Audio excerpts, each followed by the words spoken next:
What happens when a single father stops to help a stranger in a storm, only to discover she's a millionaire who will change his life forever? Daniel Hayes had no idea that offering a ride to a soaked woman on Maple Road would lead him into the world of luxury hotels, impossible second chances, and a connection that defied every boundary between their worlds. Stay until the end to see how one act of kindness rewrites two broken lives, and comment your city below so I can see how far this story travels. The rain came down like divine punishment that October evening. Sheets of water turning Maple Road into a river of blurred headlights and drowning gutters. Inside his 2008 Ford pickup, the one with the passenger door that stuck and the heater that only worked on the highest setting, Daniel Hayes squinted through a windshield the wipers couldn't quite clear, his knuckles white on the steering wheel.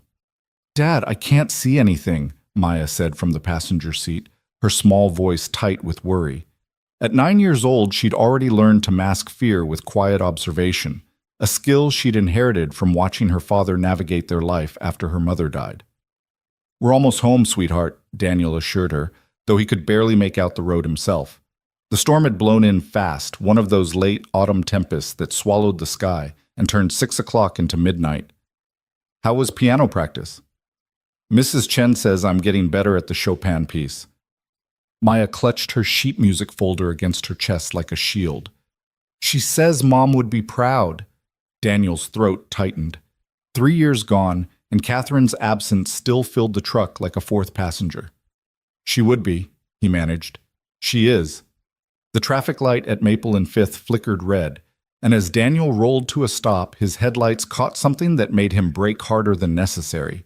A figure stood alone on the corner, barely visible through the downpour. A woman in what had probably been an elegant trench coat, now plastered to her frame. She held one shoe in her hand, the heel snapped clean off, and her other foot balanced awkwardly on the curb.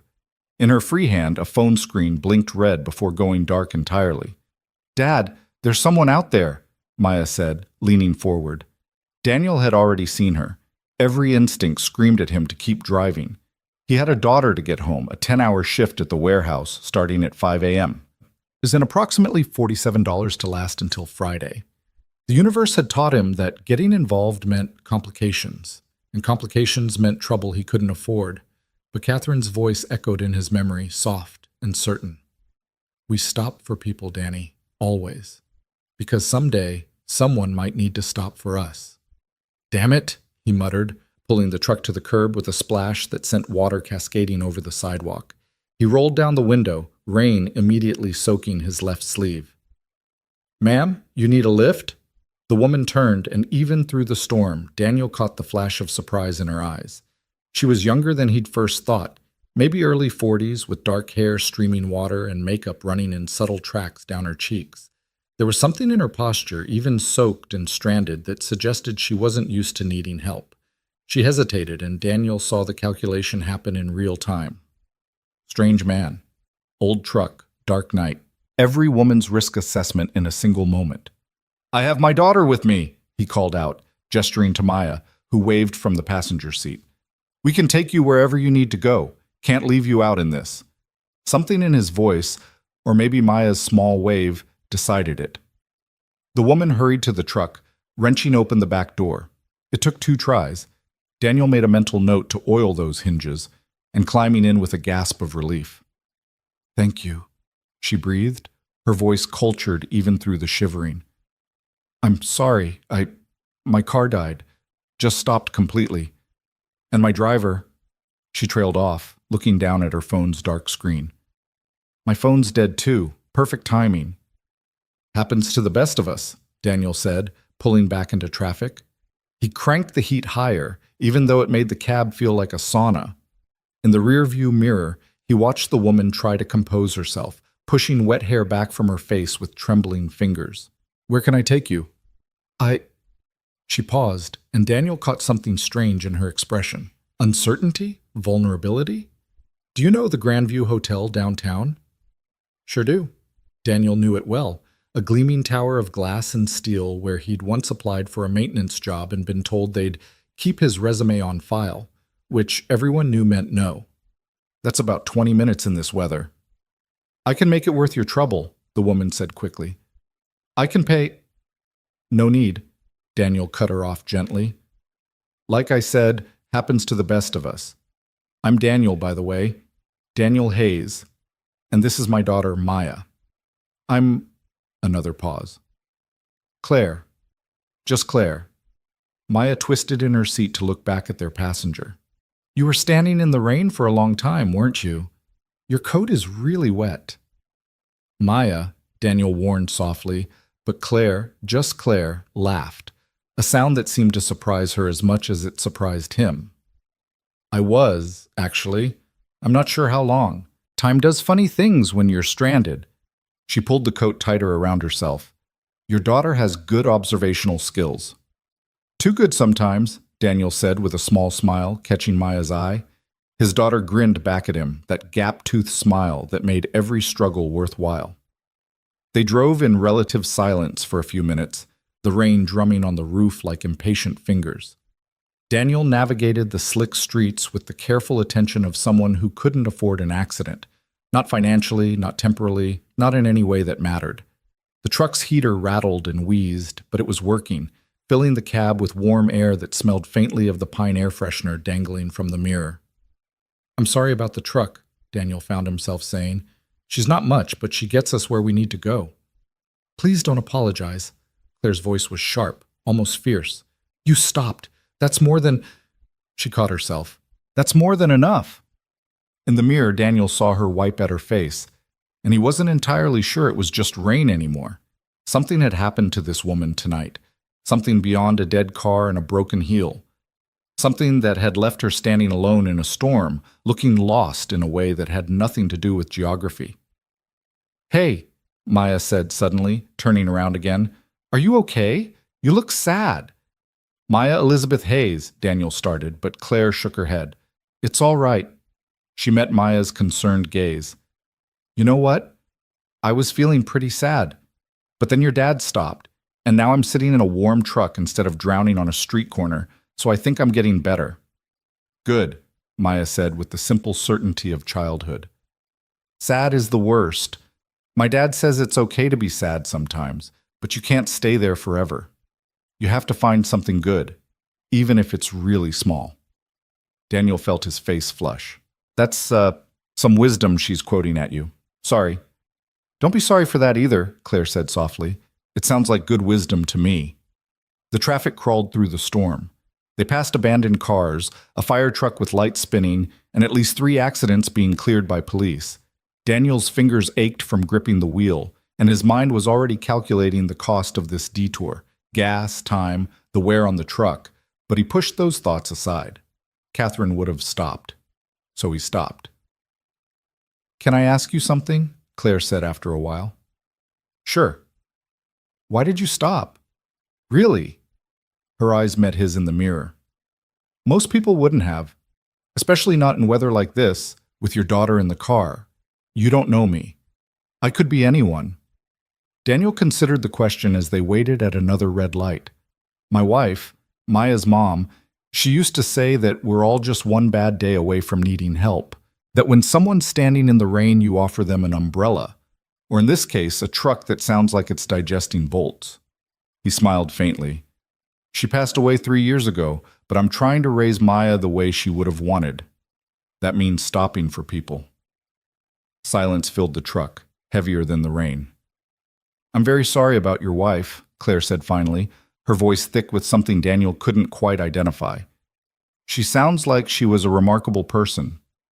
She was. Daniel's voice cracked slightly. She really was. Maya reached over and squeezed her father's arm, their silent signal, the one they developed in the first terrible months after Catherine died, when words weren't enough.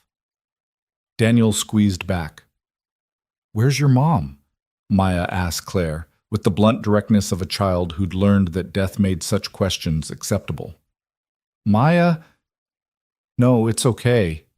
Claire leaned forward slightly. My mother passed away too, a long time ago.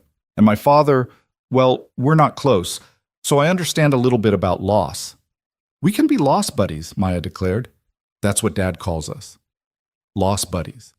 Because we both lost someone, but we have each other. Daniel watched Claire's reflection in the mirror as she processed this, saw something shift in her expression, a cracking of whatever careful mask she'd been wearing. Lost buddies, she repeated. I like that. The rain began to ease as they approached downtown. The storm's fury spent as quickly as it had arrived. Buildings rose around them, growing taller and more expensive with each block. The Grandview Hotel emerged from the mist like a glass monument to wealth, its lobby glowing with golden light. Daniel pulled up to the curved driveway where a doorman in a burgundy uniform stood under an awning trying to flag down taxis that weren't coming. Here you go, safe and sound. Claire didn't move to get out. She sat there staring at the hotel with an expression Daniel couldn't read. Finally, she spoke. Would you, both of you, would you come inside for a moment? Let me buy you something warm to drink. It's the least I can do. Daniel checked his watch, an old Timex with a cracked crystal. It was already past 7. Maya had homework and he had to prep his lunch for tomorrow, and probably should have been in bed an hour ago given his wake-up time. Please, Claire added, and there was something almost desperate in her voice. I'm not ready to be alone yet, and I'd like to do something nice for the people who were nice to me. Daniel looked at Maya, who nodded eagerly. Against his better judgment, against every practical bone in his body, he found himself nodding too. Okay, but nothing fancy. We're not exactly dressed for the Grandview. You're dressed perfectly, Claire said firmly. She climbed out of the truck, no longer shivering, and waited as Daniel found a parking spot in the guest lot. The parking attendant gave the old Ford a dubious look, but said nothing. They followed Claire through the gleaming lobby, Maya's eyes wide as she took in the marble floors and crystal chandeliers. Daniel felt acutely aware of his worn jeans and work jacket, the way his boots squeaked on the polished stone. A couple in elegant evening wear gave them a disdainful glance as they passed. But Claire moved through the space with unexpected confidence, heading toward what looked like a small cafe off the main lobby. The hostess started to speak, probably to tell them they needed reservations or proper attire, but Claire simply said, "Table for 3, please, Martha." And the woman's objection died on her lips. "Of course, Ms." The hostess caught herself. "Of course. Right this way." They were seated in a corner booth, menus appearing as if by magic. Daniel scanned the prices and felt his stomach drop. $18 for a cup of soup, $22 for a sandwich. What kind of place charged these prices for basic food? Order anything you want, Claire said, noticing his hesitation. Truly, it's on me. The hot chocolate here is amazing, Maya whispered to her father. Can I? Sure, baby. Daniel closed his menu. I'll just have coffee, black. You should eat something, Claire pressed. When did you last have a meal? Daniel thought about the protein bar he'd inhaled between jobs around noon. I'm fine, really. Claire caught the server's attention. 3 of the French onion soups, a grilled cheese for the young lady, a club sandwich for the gentleman, and a chef's salad for me, plus hot chocolate for her, coffee for him, and I'll have tea. Claire, that's too much. It's a thank you, she said simply. Let me say thank you properly. As they waited for the food, Maya chattered about her piano lessons, about school, about her best friend Emma, who'd just gotten a puppy. Claire listened with genuine attention, asking questions that made Maya light up even more. Daniel watched the interaction with a mix of gratitude and caution. There was something about this woman, something that didn't quite add up. The way the staff treated her, the ease with which she'd ordered expensive food. The fact that she'd been standing on a street corner in the rain when she clearly could have afforded any car service in the city. The food arrived, and it was as good as it was overpriced. Maya's eyes rolled back in pleasure at the hot chocolate, which came topped with real whipped cream and shaved chocolate. Daniel's soup was rich and perfectly seasoned, the sandwich piled high with turkey and bacon. Despite his protests, he found himself eating with an appetite he hadn't realized he had.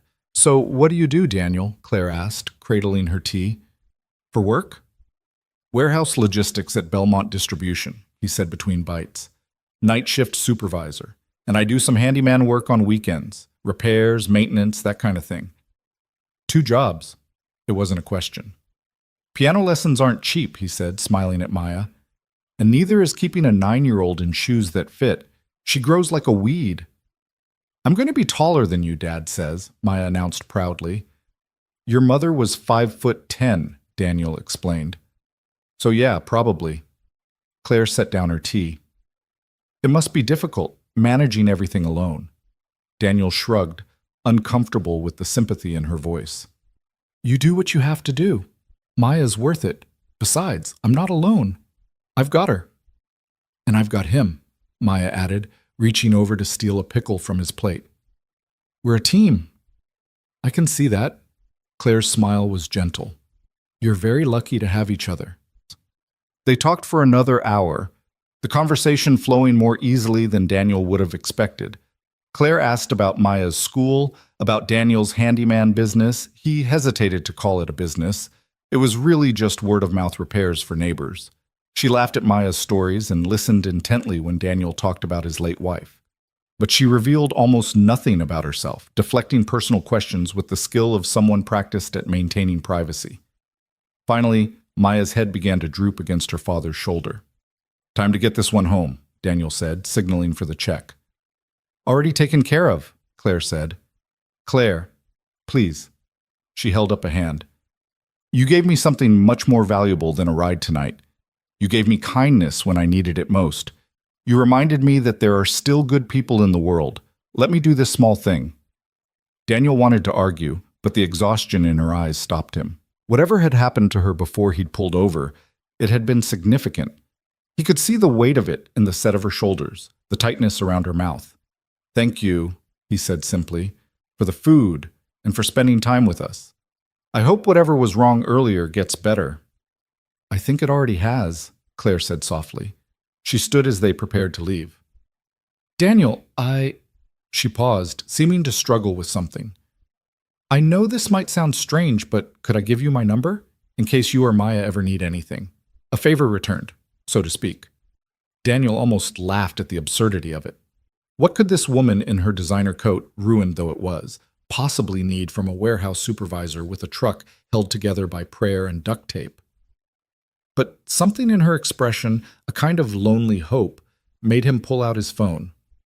Sure, he said, typing in the number she recited. And hey, if you ever need a ride in a rainstorm again, you know who to call. Claire's laugh was warmer this time, more genuine. I just might take you up on that. They left her standing in the cafe, watching them go with an expression Daniel couldn't quite read. In the lobby, Maya tugged on his hand. Dad, I really like her. She's sad like us, but she's nice. Yeah, baby, she is nice. Do you think we'll see her again? Daniel looked back toward the cafe where Claire had already disappeared from view. I don't know. Maybe. But as he lifted Maya into the truck and navigated back out into the now quiet streets, he found himself thinking about the strange encounter, about the woman named Claire who'd stood in the rain, about the way she'd looked at them, at him and Maya, like they were something precious and rare. He didn't know her last name, didn't know what had brought her to that street corner, or why a woman who clearly had money had been stranded without help, didn't know if he'd ever see her again. What he did know was that Catherine would have approved of his choice to stop. And somehow, that meal in the Grandview Hotel cafe, with his daughter happy and a stranger becoming less strange, had felt like the first moment in 3 years where the world had gotten a little bit lighter. The rain had stopped completely by the time they reached home, a small 2-bedroom apartment above a grocery store in a neighborhood the city planners called transitional and everyone else called rough around the edges. Daniel carried a sleeping Maya up the stairs, laid her in bed without waking her, and then collapsed onto his own mattress with a groan. His phone buzzed with a reminder. Wake up in 7 hours. He closed his eyes, the taste of French onion soup still on his tongue, the memory of Claire's grateful smile flickering behind his eyelids. Tomorrow would bring another shift, another day of juggling bills and responsibilities and the relentless weight of single parenthood. But tonight, he'd stopped for someone in the rain. Tonight, he'd done what Catherine would have done. And as sleep pulled him under, Daniel Hayes had no idea that the woman he'd helped, the woman named Just Claire, was going to walk back into his life in exactly 3 days and change absolutely everything. He had no idea that she wasn't just wealthy, but millionaire wealthy. Hotel empire wealthy. Change your life with a signature wealthy. He had no idea that his act of simple human kindness was about to become the hinge upon which both their futures would swing. He had no idea that sometimes the universe doesn't just test your character in the storm. Sometimes it rewards it. But first, there would be a job interview, and a revelation, and the moment when Daniel Hayes would walk into an office and realize that the soaked stranger from the rain wasn't a stranger at all. She was Claire Whitmore, and she was about to offer him much more than just a job.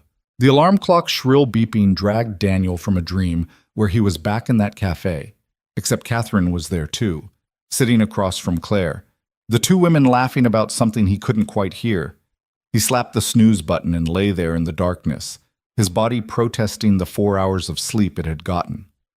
Outside his window, the city was still black, stars barely visible through the light pollution. 4:30 in the morning. Time to be a warehouse supervisor.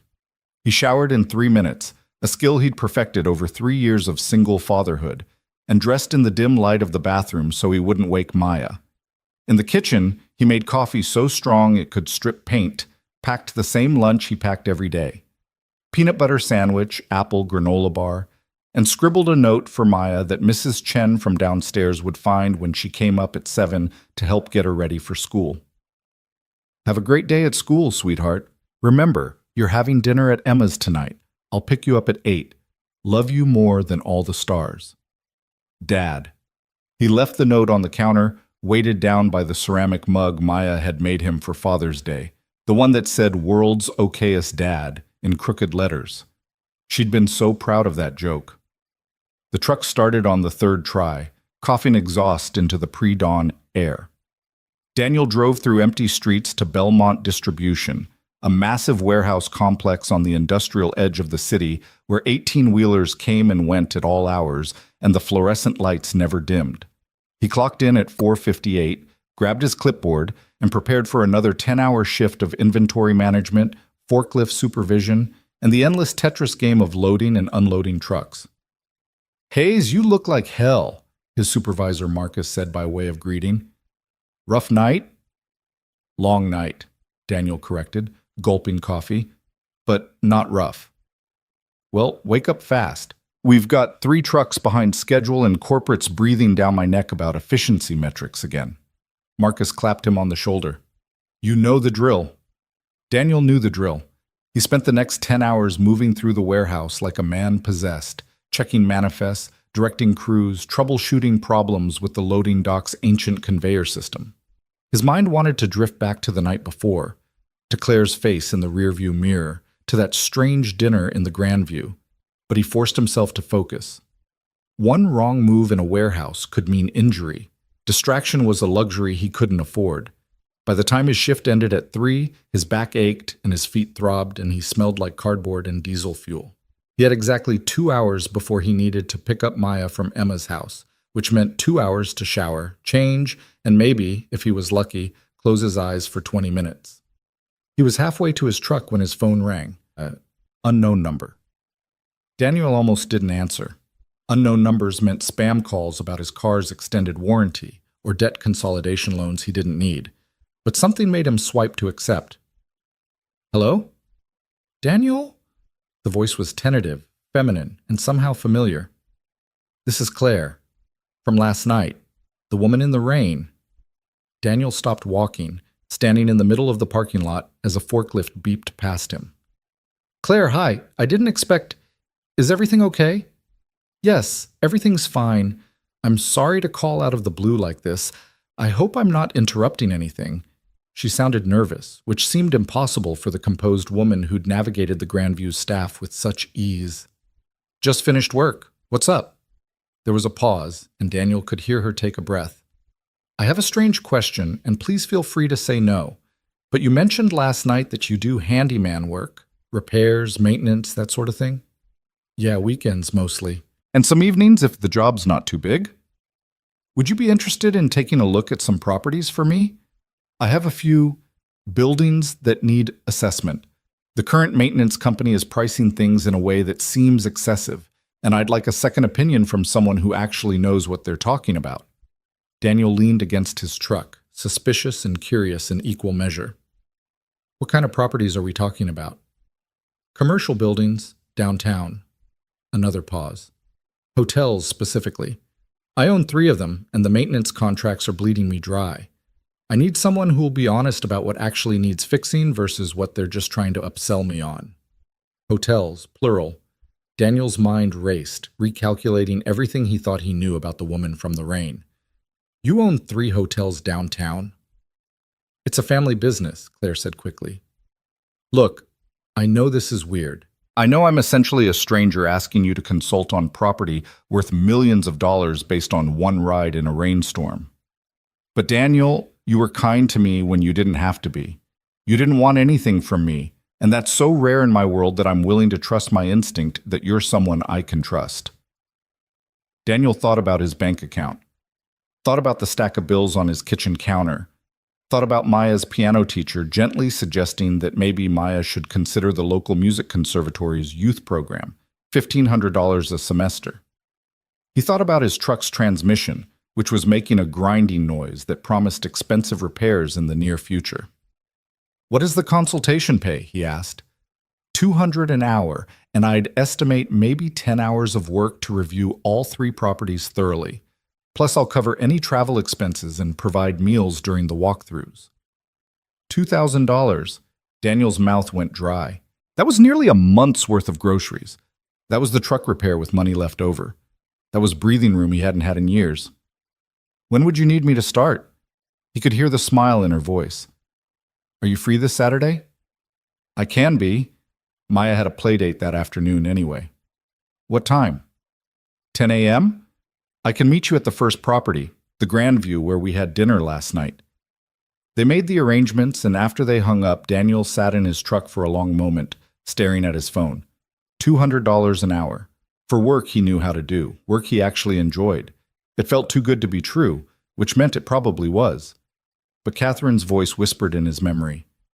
Sometimes you have to trust that good things can happen too, Danny.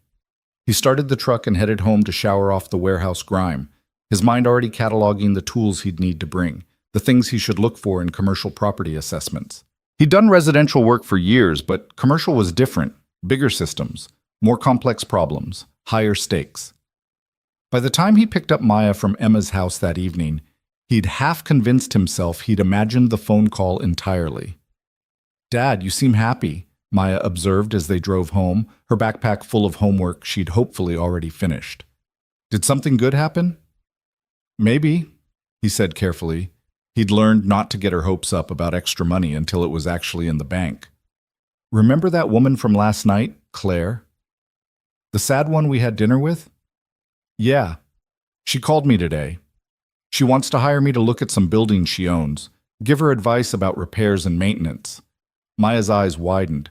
Like your handyman stuff? Exactly like that, just bigger buildings. Is she going to pay you a lot? The question was casual, but Daniel heard the hope underneath it. Maya was 9. She understood that money was tight, even if she didn't fully grasp the math of poverty. She's going to pay me fairly, Daniel said, which is all I can ask for. They stopped for tacos at the truck near their apartment, $2 each, the cheapest dinner option that didn't involve the ramen noodles they'd been eating 3 times a week. Maya chattered about her day, about the science project she had to do, about how Emma's mom had said maybe Maya could come to the beach with them next summer if it was okay with her dad. We'll see, Daniel said automatically, which they both knew meant probably not because we can't afford it. That night, after Maya was asleep and the apartment was quiet, except for the hum of the refrigerator and the muffled bass from the college students downstairs, Daniel pulled out his laptop, a refurbished model from 5 years ago that ran like it was held together with hope, and did something he should have done the night before. He Googled Claire Whitmore hotels. The results made his stomach drop. Claire Whitmore wasn't just wealthy. She was Forbes 30 under 30 wealthy. Business Insider profile, wealthy. Inherited hotel empire and tripled its value, wealthy. The Whitmore family owned not 3 hotels, but 7 across the eastern seaboard, with the 3 downtown properties being their flagship locations. Her late mother had built the business from a single boutique hotel, and her father, from whom she was apparently estranged, had remarried and moved to Monaco. There were photos of her at charity galas in gowns that probably cost more than his truck. Photos of her shaking hands with the mayor, with CEOs, with celebrities passing through the city.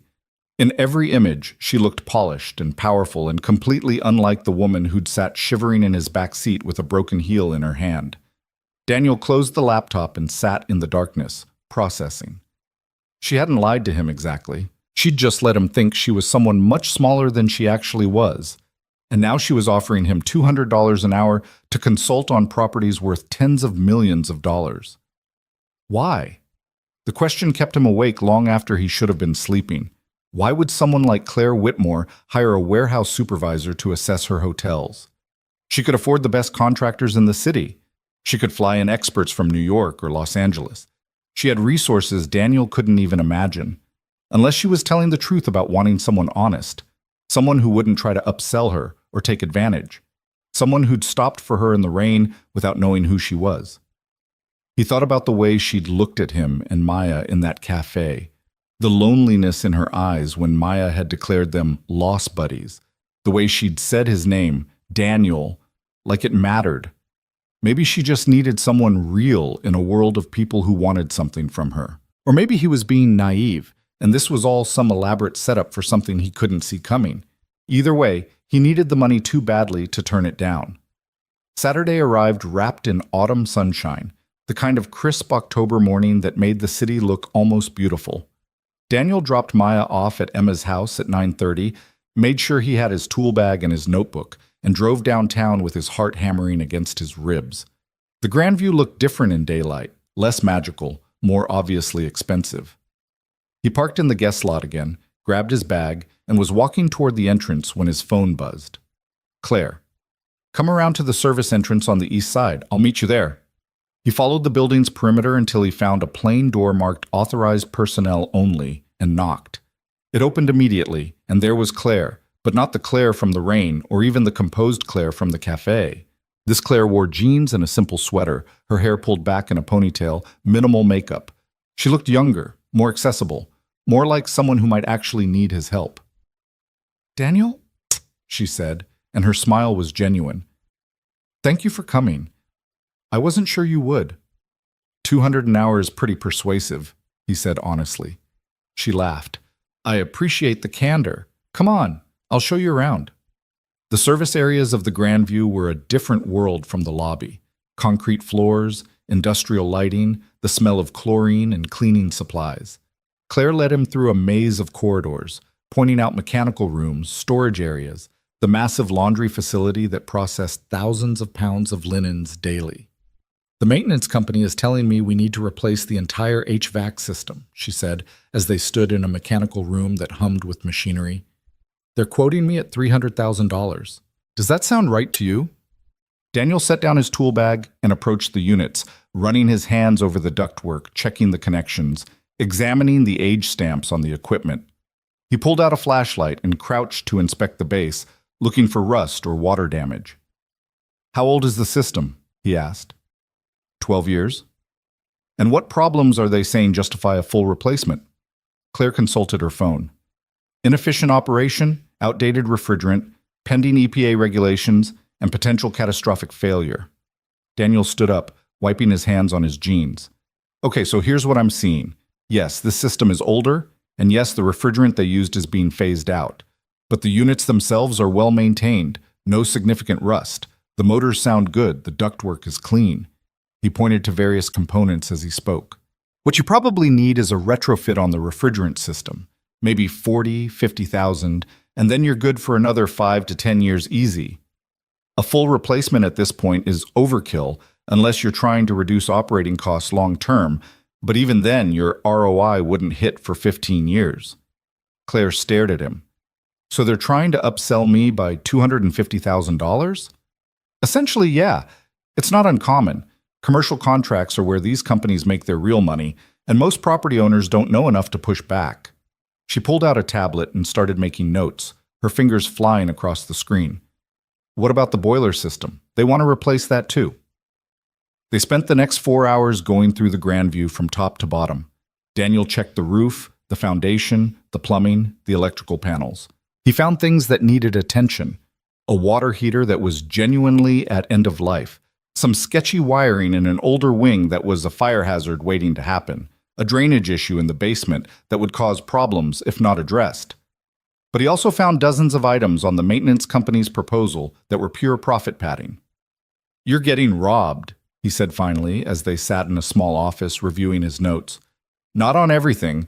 Some of this work is legitimate, but I'd estimate that maybe 40% of what they're proposing is either unnecessary or wildly overpriced."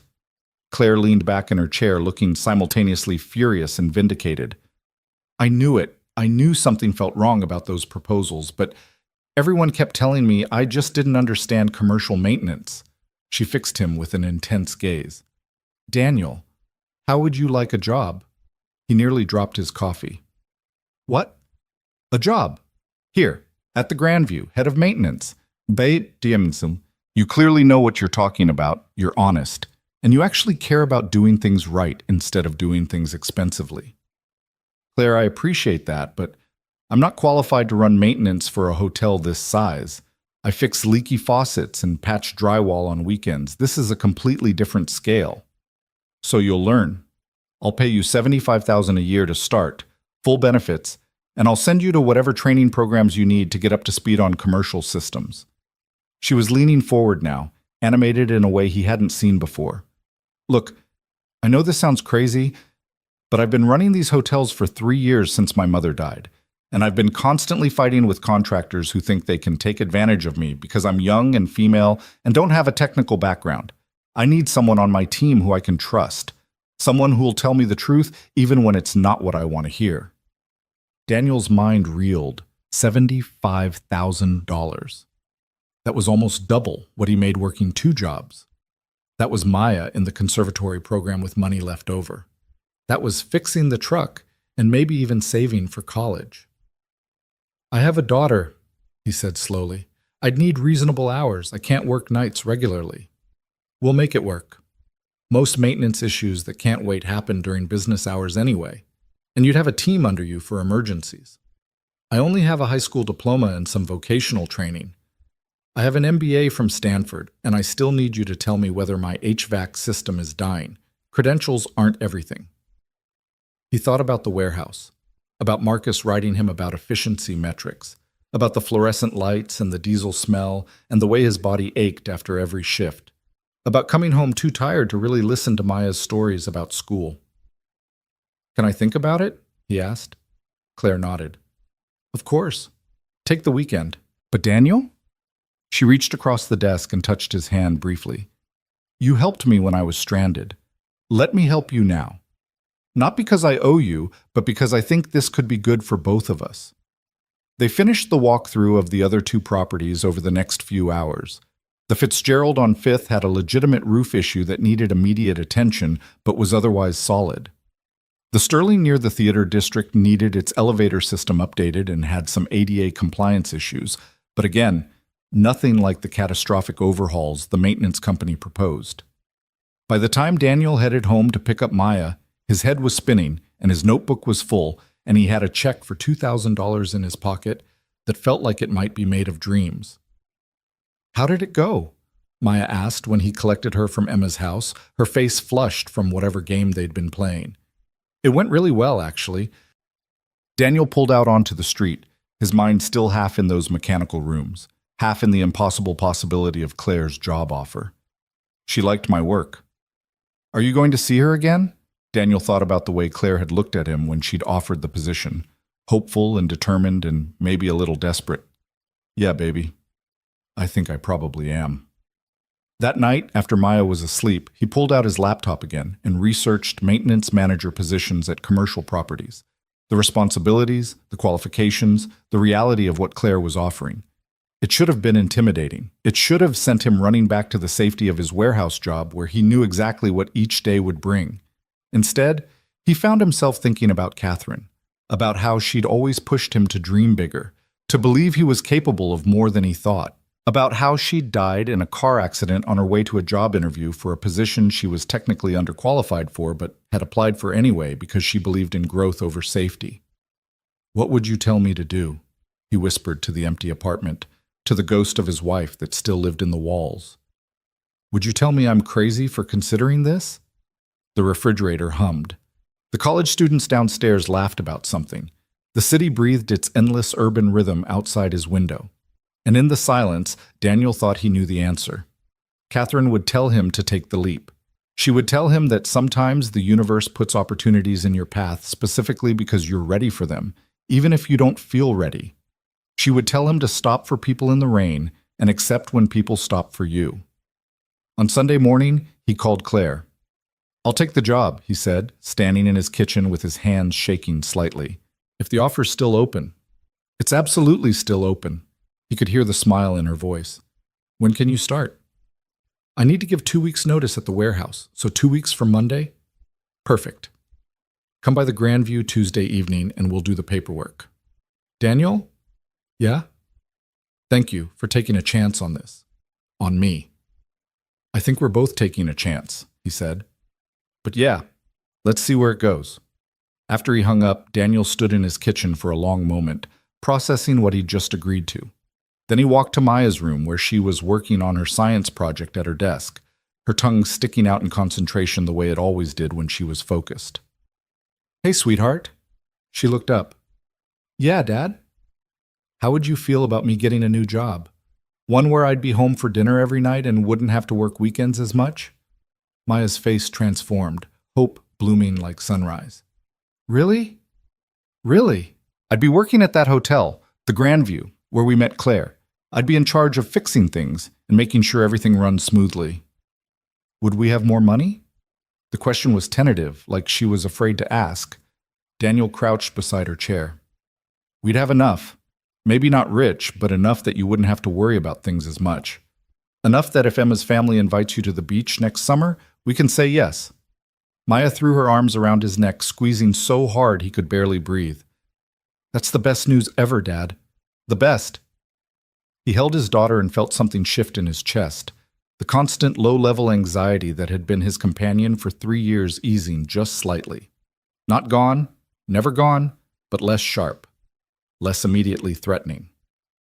On Tuesday evening, he walked into the Grandview's administrative offices wearing the one dress shirt he owned and the slacks he'd bought for Catherine's funeral.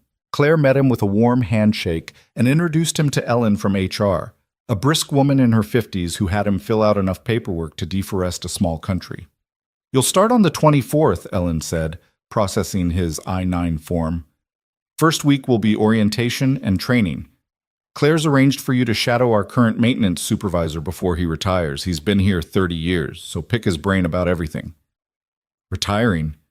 Daniel looked at Claire in surprise. "I thought I was replacing a company." "You are," Claire said. "But Thomas has been wanting to retire for 2 years. I'm just finally in a position to let him, now that I have someone trustworthy to take over the in-house operations. We'll still contract out for major projects, but day-to-day maintenance will be your domain." They talked logistics for another hour. Salary, benefits, schedule expectations. Daniel would work primarily at the Grandview, but would rotate through all 3 properties weekly. He'd have a team of 4 people under him: electrician, plumber, general maintenance, and housekeeping liaison. He'd have a budget, a company phone, and access to a work van for running between properties. It felt surreal. It felt like someone else's life. When the paperwork was done, Claire walked him back to the service entrance where he'd parked. The October evening was cool, the sky turning purple with dusk. "I meant what I said," Claire told him, stopping by his truck. "About being grateful you stopped that night. I was having one of the worst days of my life, and you—" She broke off, looking away. "You and Maya reminded me that kindness still exists. That seemed important to remember." "What happened?" Daniel asked gently. "That night? You never said." Claire was quiet for a moment, her arms wrapped around herself against the chill. "My father called that morning for the first time in 2 years, not to check on me, not to ask how the business was doing, but to inform me that he was challenging my mother's will, claiming she wasn't of sound mind when she left everything to me instead of him." Her voice was bitter. "So I'd spent the entire day with lawyers, listening to them tear apart my mother's memory and my right to run the business she built. And then my car died, and my driver had quit that morning without telling me. And my phone died, and I was just standing there in the rain thinking that I'd never felt more alone in my entire life. Jesus, Claire, I'm sorry. And then this truck pulled over," she continued, looking at him now with eyes that shone in the parking lot lights. And this man with kind eyes and a daughter who understood about being sad gave me a ride and bought me dinner and didn't want anything from me except to make sure I wasn't freezing on a street corner. So yeah, I'm grateful. More than you probably realize. Daniel didn't know what to say to that. Didn't know how to respond to the raw honesty in her voice. So he did what felt right. He stepped forward and pulled her into a brief, awkward hug. She stiffened for half a second, then relaxed against him, her face pressed into his shoulder. "You're not alone," he said quietly, "and your mother would be proud of you for fighting for what she built." When they separated, Claire was wiping at her eyes. "Sorry, I don't usually—" "Don't apologize for being human," Daniel interrupted. "We're all just doing our best down here." She laughed, a watery sound. "Lost buddies, right? That's what Maya called us." "Lost buddies," he agreed. "Now I should get home before Maya sends out a search party." He climbed into his truck, his old, familiar truck that had carried him through 3 years of grief and struggle, and drove home through the city streets. But this time, the future felt different, less like an endless tunnel and more like a road opening up ahead, full of possibilities he'd stopped letting himself imagine. When he got home, Maya was on the couch with Mrs. Chen, watching some cartoon about talking dogs. "How'd it go, Dad?" "It went great." He collapsed beside her, letting her curl into his side. 2 weeks and we start a whole new chapter." "Will you like your new job?" "I think so. It's going to be different. Probably scary at first, but good different. Good scary." Maya nodded against his shoulder. "Like when we first moved here after Mom died. It was scary, but we did it anyway." "Exactly like that." They sat there as the cartoon played on, Mrs. Chen letting herself out with a gentle pat on Daniel's shoulder. The apartment was small and the couch was old and the television was from a decade ago, but it was theirs. They'd built this life from the wreckage of the old one, and now, impossibly, it was about to get better. All because he'd stopped in the rain. All because Catherine had taught him that you help people when they need it, because someday you might need help too. All because a woman named Claire had been standing on a corner with a broken heel, and he'd made the choice to pull over instead of drive past. Outside the window, the city sparkled with evening lights. Somewhere in one of those buildings, Claire Whitmore was probably working late, reviewing budgets or fighting with her father's lawyers or doing whatever it was that millionaire hotel owners did with their evenings. And in 2 weeks, Daniel Hayes, warehouse supervisor, single father, occasional handyman, would walk into the Grandview Hotel not as a guest or a stranger, but as an employee. As someone with a stake in keeping those buildings running, those guests happy, those mechanical systems humming along. It should have been terrifying. Maybe it was. But it also felt like the first truly good thing that had happened since Catherine died, and Daniel had learned not to question gifts when they arrived. The 2 weeks passed in a blur of final warehouse shifts and mounting anticipation. Daniel worked his notice with quiet efficiency, training his replacement and tying up loose ends while Marcus complained about losing his best supervisor. On his last day, the crew surprised him with a cake from the grocery store bakery and a card signed by everyone, even the guys who barely spoke English. It was touching in a way that made his throat tight. "You're making a mistake, Hayes," Marcus said as they shook hands in the parking lot at the end of that final shift. "Warehouse work is steady. Hotels go under all the time." "Maybe," Daniel replied, hefting his box of personal items, a coffee mug, a jacket, 3 years of accumulated odds and ends. "But sometimes you have to take the risk." Marcus shrugged. "Your funeral. Good luck anyway." Daniel drove away from Belmont Distribution at 3 in the afternoon for the last time, the October sun slanting through his windshield, and felt something between relief and terror settle in his gut. No more 4:30 alarms, no more diesel smell embedded in his clothes, no more fluorescent lights buzzing overhead while he counted pallets and filed reports. But also no more certainty. No more knowing exactly what each day would bring. He spent the weekend preparing, buying work boots that didn't have holes in the soles, getting his hair cut at the cheap place on 4th Street, reviewing the employee handbook Ellen had sent him via email. Maya watched him with barely contained excitement, asking questions he couldn't always answer. "Will you have an office, Dad?" "I think so. Small one, probably." "Will you wear a uniform?" "Work clothes. Not exactly a uniform." "Will Claire be your boss?" That one made him pause. Technically, yes, but it's not like that. It's complicated. Maya grinned at him, that knowing smile that made her look far older than 9. You like her. She's nice, Daniel said carefully. And she gave me a job. Of course I like her. No, I mean, you like her, like Mom used to say about people on her shows. Daniel felt his face heat. Maya, that's not... Claire is my boss. She's way out of my league. She's a millionaire who owns hotels and goes to fancy parties. I'm just some guy who knows how to fix things. You're not just some guy. Maya's voice went serious. You're the best guy, and you're not bad looking. Mrs. Chen says you could get a girlfriend if you tried. Mrs. Chen needs to mind her business, Daniel muttered, but he was smiling. And I'm not looking for a girlfriend. I've got you, and now I've got a new job. That's plenty to focus on. But that night, alone in his room with the apartment quiet, Daniel found himself thinking about Claire anyway, about the way she'd looked at him in that parking lot, vulnerable and grateful, about her laugh in the cafe, about her careful questions during the property walkthrough, about how she'd offered him not just a job but a chance at something better. He wasn't naive enough to think there was anything romantic there. She was Claire Whitmore, featured in magazines, photographed at galas, moving in circles so far above his that they might as well be different atmospheres.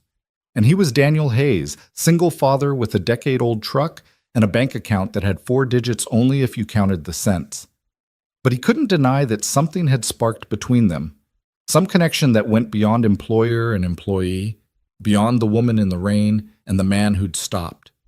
Some recognition of shared loneliness, shared loss, shared understanding that life was harder than it should be, and kindness was rarer than it ought to be. Stop it, he told himself firmly. You need this job. Don't screw it up by developing feelings for your boss. Monday morning arrived with unseasonable warmth, the kind of Indian summer day that made people forget winter was coming. Daniel dropped Maya at school, drove downtown with his stomach churning, and parked in the employee lot behind the Grand View at 8:45. He was 15 minutes early, but he'd always been early. Catherine used to tease him about it. The service entrance felt less intimidating now that he had a legitimate reason to use it.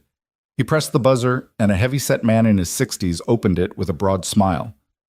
You must be Daniel. I'm Thomas Riley, the poor bastard you're replacing. His handshake was firm, his Boston accent thick.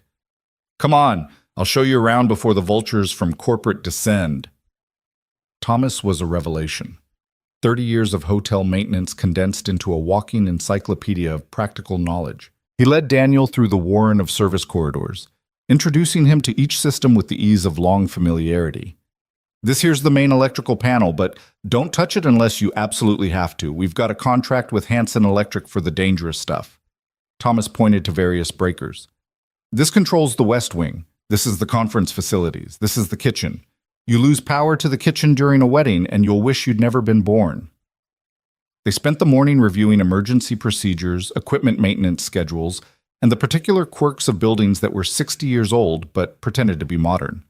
The Grandview had been renovated 5 times, each era leaving its architectural fingerprints, and Thomas knew every hidden pipe and secret access panel.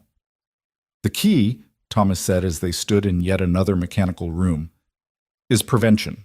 These corporate types always want to wait until something breaks before they fix it, but you can't run a luxury hotel that way. Guests paying $400 a night don't want to hear that the AC's busted or the elevator's out. You anticipate problems. You maintain proactively. You keep everything humming so smooth they never notice you exist. That's my philosophy too, Daniel said, making notes in the small notebook he'd brought. Fix small problems before they become big ones. Then you'll do fine. Thomas clapped him on the shoulder. Claire made a good choice bringing you in. Between you and me, she's been getting killed by that maintenance company. They've been gouging her since her mother died, and she knew it but didn't have the technical knowledge to fight back. Having someone in-house who actually gives a damn will save her a fortune. How well do you know her? Daniel asked, trying to sound casual. Thomas gave him a shrewd look. Well enough to know she's a good person stuck in a difficult situation. Her mother, Victoria Whitmore, now there was a woman, built this whole business from nothing, started with a bed and breakfast in Newport, turned it into an empire. Claire worshipped her. When Victoria died, it nearly broke her, and then her father showed his true colors, and that finished the job.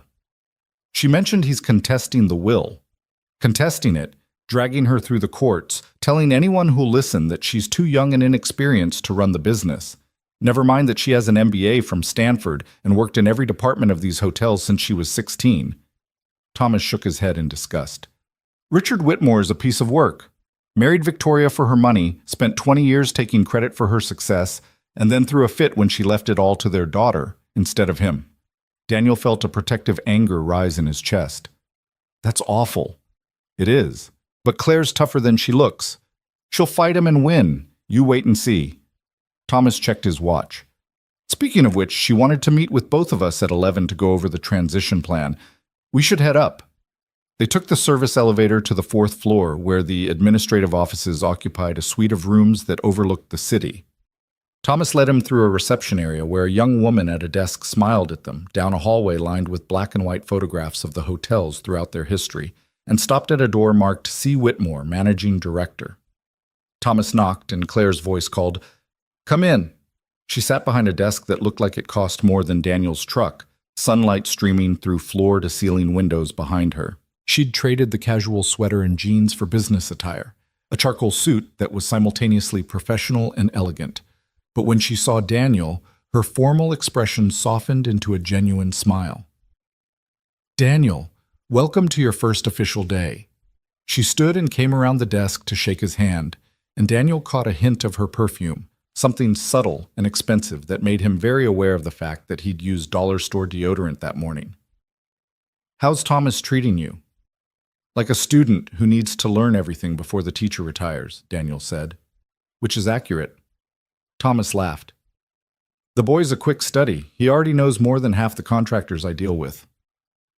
They spent the next hour going over organizational charts, budget allocations, and scheduling. Claire was all business, but Daniel caught moments when her eyes would meet his, and something unspoken would pass between them. Acknowledgement of the strangeness of this situation, perhaps, or just the shared memory of that night in the rain. "One more thing," Claire said as the meeting wound down. "Thomas, could you give us a moment?" "Sure thing." Thomas hauled himself up with a grunt. "Daniel, I'll be down in mechanical room 3 if you need me. We've got a pump that's been making funny noises." When the door closed behind him, Claire's professional demeanor slipped slightly. She leaned back against her desk, arms crossed, suddenly looking less like a managing director and more like the woman who'd climbed into his truck with a broken heel. "How are you really doing?" she asked. "This has to be overwhelming." "It's a lot," Daniel admitted, "but good lot. I'm grateful for the opportunity, Claire. I need you to know that." "I know. But I also need you to know that I didn't hire you out of charity or guilt. I hired you because you're good at what you do and I trust you. Those two things are surprisingly rare in my world." She paused. "That said, I want to be clear about something. I know there might be talk about why I hired you, about our connection. People gossip. It's inevitable." Daniel felt his stomach tighten. "I hadn't thought about that." "Well, think about it now. There will be employees who assume I gave you this job because of some personal relationship. There will be contractors who try to go around you directly to me.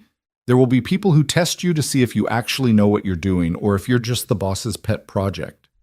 Her gaze was direct, unflinching. "Can you handle that?" "I've worked in warehouses for 10 years, Daniel said. "I know about workplace politics and people who underestimate you. I'll handle it." "Good. Because I need you to succeed, Daniel. Not just for your sake, but for mine. I'm trying to prove I can run this business without my father. Without the old boys network that thinks I'm a little girl playing dress-up in her dead mother's shoes. Having competent people around me, people I can actually trust. That's how I win." Her voice had gone fierce. "So don't fail me." "I won't," Daniel promised, and meant it with everything he had. Something in Claire's expression shifted, the armor coming down just slightly. "I'm sorry, that was intense. There's a lot at stake right now." "I get it, and Claire, I won't let you down." She studied him for a long moment, then nodded.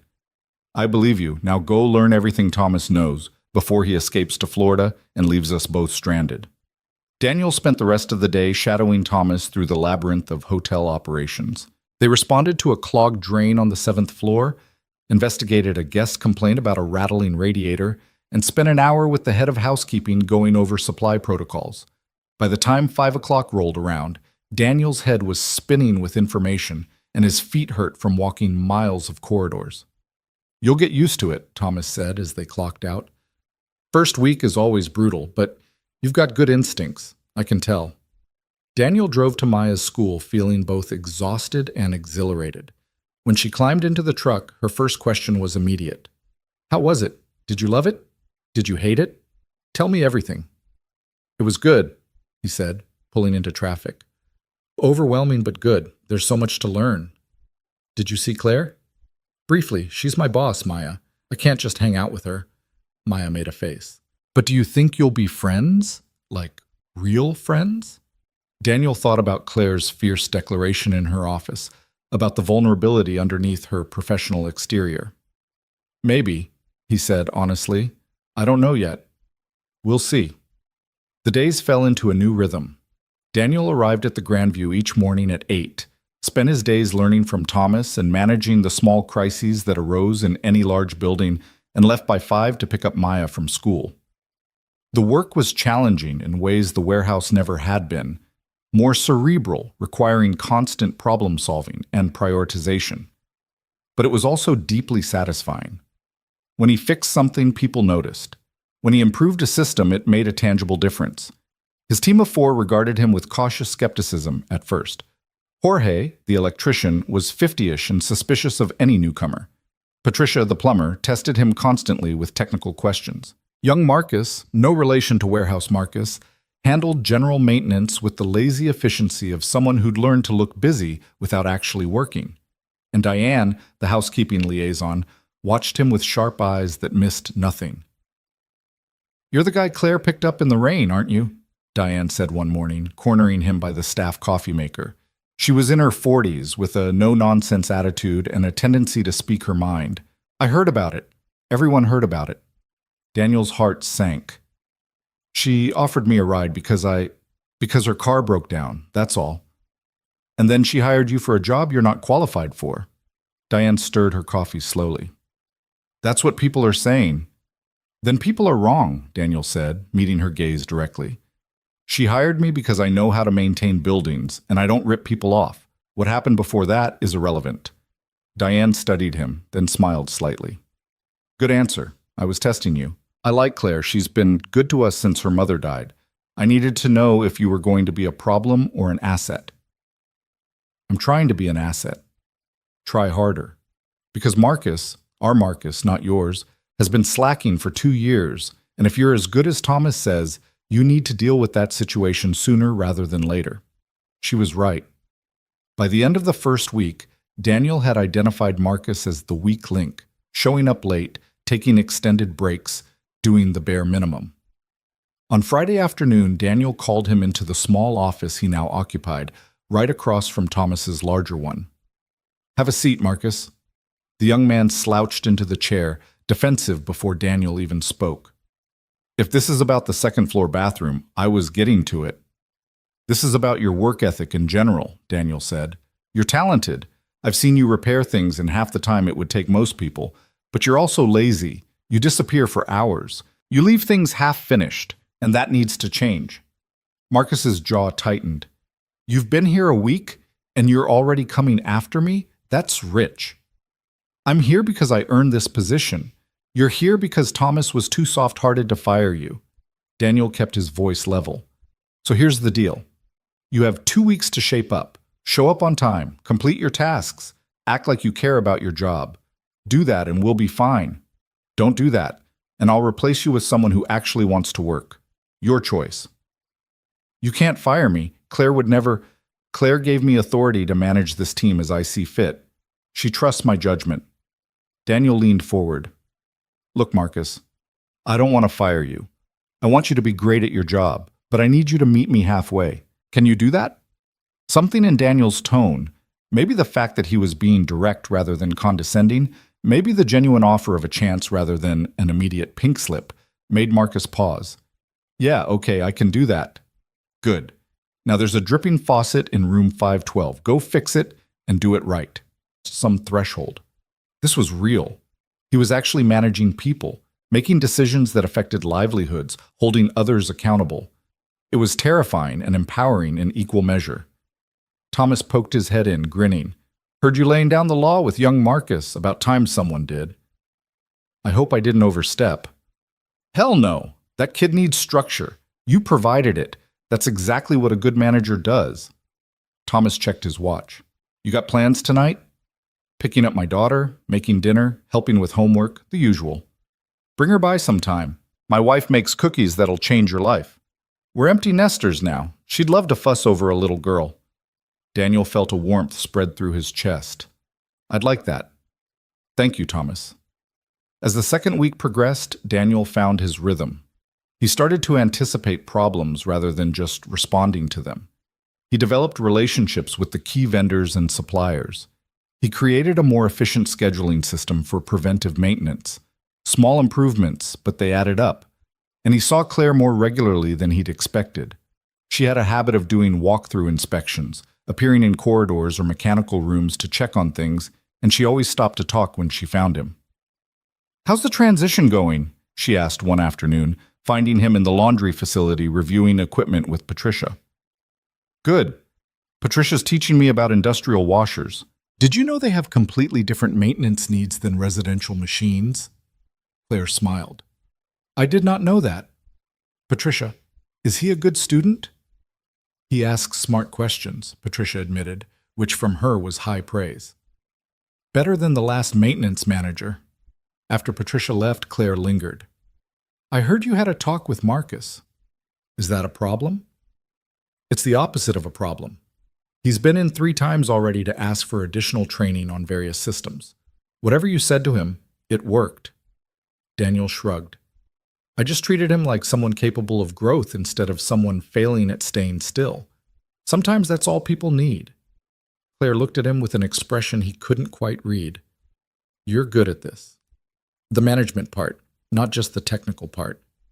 I wasn't sure if you would be, but you are. I raised a 9-year-old alone for 3 years. If I can negotiate bedtimes and vegetable consumption, I can manage a maintenance team. She laughed. That genuine laugh he'd first heard in his truck, the one that made her whole face light up. Fair point. How is Maya adjusting to the new schedule? She loves it. I'm home for dinner every night now. She says I'm less tired than I used to be. Are you? Less tired? Daniel considered the question. Physically, maybe. Mentally, I'm working harder than I ever did at the warehouse, but it's good hard. It's the kind of tired where you accomplish something, you know? I do know, Claire said softly. That's exactly how my mother used to describe running these hotels. Good tired versus bad tired. They stood there in the humid warmth of the laundry facility, massive machines rumbling around them, and Daniel felt the moment stretch into something significant. Claire met his eyes, and he saw the same loneliness he'd glimpsed that night in the rain, the same hunger for connection with someone who understood. Claire, he started, not knowing how to finish. Her phone buzzed insistently, shattering the moment. She glanced at it and her expression hardened. My lawyer, I need to take this. She answered as she walked away. Tell me you have good news, Richard. Daniel watched her go, feeling like he'd been on the edge of saying something important and had been saved by terrible timing. Which was probably for the best. She was his boss. Anything beyond professional friendship was a complication neither of them needed. Thomas retired at the end of Daniel's second week with a small party in the staff break room. There was sheet cake and cheap champagne, and Thomas gave a rambling speech about his 30 years at the Grandview that made half the room tear up. When he shook Daniel's hand for the final time, he pulled him close. Take care of her, he whispered. Claire, I mean. She acts tough, but she's carrying a lot, and she's got nobody looking out for her except lawyers who bill by the hour and employees who depend on her paycheck. She needs friends, real ones. I'll do my best, Daniel promised. With Thomas gone, the full weight of the position settled on Daniel's shoulders. He was alone now, the sole person responsible for keeping 3 multi-million-dollar properties running smoothly. It should have been crushing. Instead, it felt like stepping into a role he'd been preparing for without knowing it. The staff began to trust him. Jorge stopped testing him and started actually listening to his suggestions. Patricia invited him to her daughter's quinceañera. Marcus showed up early 3 days in a row. Diane brought him coffee without being asked and filled him in on the office politics he needed to navigate. And Claire became something harder to define. She was his boss, certainly. She sent him budget spreadsheets and approved his equipment purchases and attended his monthly progress reports. But she was also becoming his friend. She started stopping by his office at the end of long days, sitting in his guest chair with her heels kicked off, talking about the stress of her father's lawsuit or the challenges of managing staff twice her age. "Sometimes I feel like I'm playing dress-up," she admitted one evening, 3 weeks into his tenure. It was past 6, the administrative floor mostly empty. "Like everyone can see that I'm just pretending to know what I'm doing." "That's called imposter syndrome," Daniel said from behind his desk, where he'd been reviewing maintenance logs. "I feel it every day. But then I fix a problem that needed fixing, or I help someone on my team improve, and I realize I actually do know what I'm doing. You feel the same way, but Claire, you graduated from Stanford. You've grown this business 20% in 3 years. You're not playing dress-up, you're doing the actual job. How do you always know the right thing to say?" "I don't. I just say true things and hope they help." She smiled tiredly. "They do help, more than you know." She stood, stretching. "I should go home. I've been here since 6 this morning." "Claire, that's 12 hours. 13 tomorrow if my father's lawyers have their way. They're deposing me about my mother's mental state in her final months. Apparently I need to prove that she was competent to disinherit her worthless husband." The bitterness in her voice was sharp enough to cut. "That's awful. I'm sorry. It's life." She grabbed her jacket from where she'd draped it on his filing cabinet. "At least I have this place. And people like you who actually give a damn about doing good work. That's worth something." After she left, Daniel sat in his small office and thought about loneliness. About how it wasn't really about being alone, but about not having anyone who truly saw you. Claire had employees who depended on her, lawyers who represented her, a father who wanted her money, and a business that needed her leadership. But who did she have who just wanted her company? Who cared about whether she was okay? He thought about texting her, something casual, just checking in. But that felt like crossing a line he wasn't sure he had permission to cross.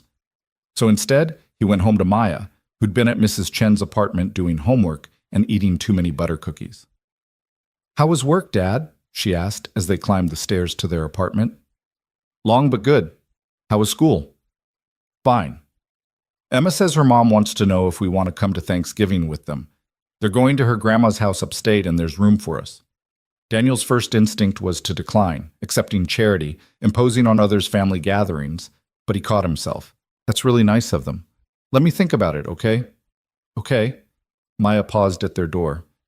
"Dad, are you friends with Claire?" "I think so. Why?" "Because you talk about her a lot, and you get this look on your face when you do." "What look?" "The look you used to get with Mom. Happy, but also sad. Like something good that hurts a little." Daniel's chest tightened. His daughter was too observant, too wise for her years. "Claire's my boss and my friend. That's all it can be." "Why?" "Because she's rich and I'm not. Because she lives in a completely different world.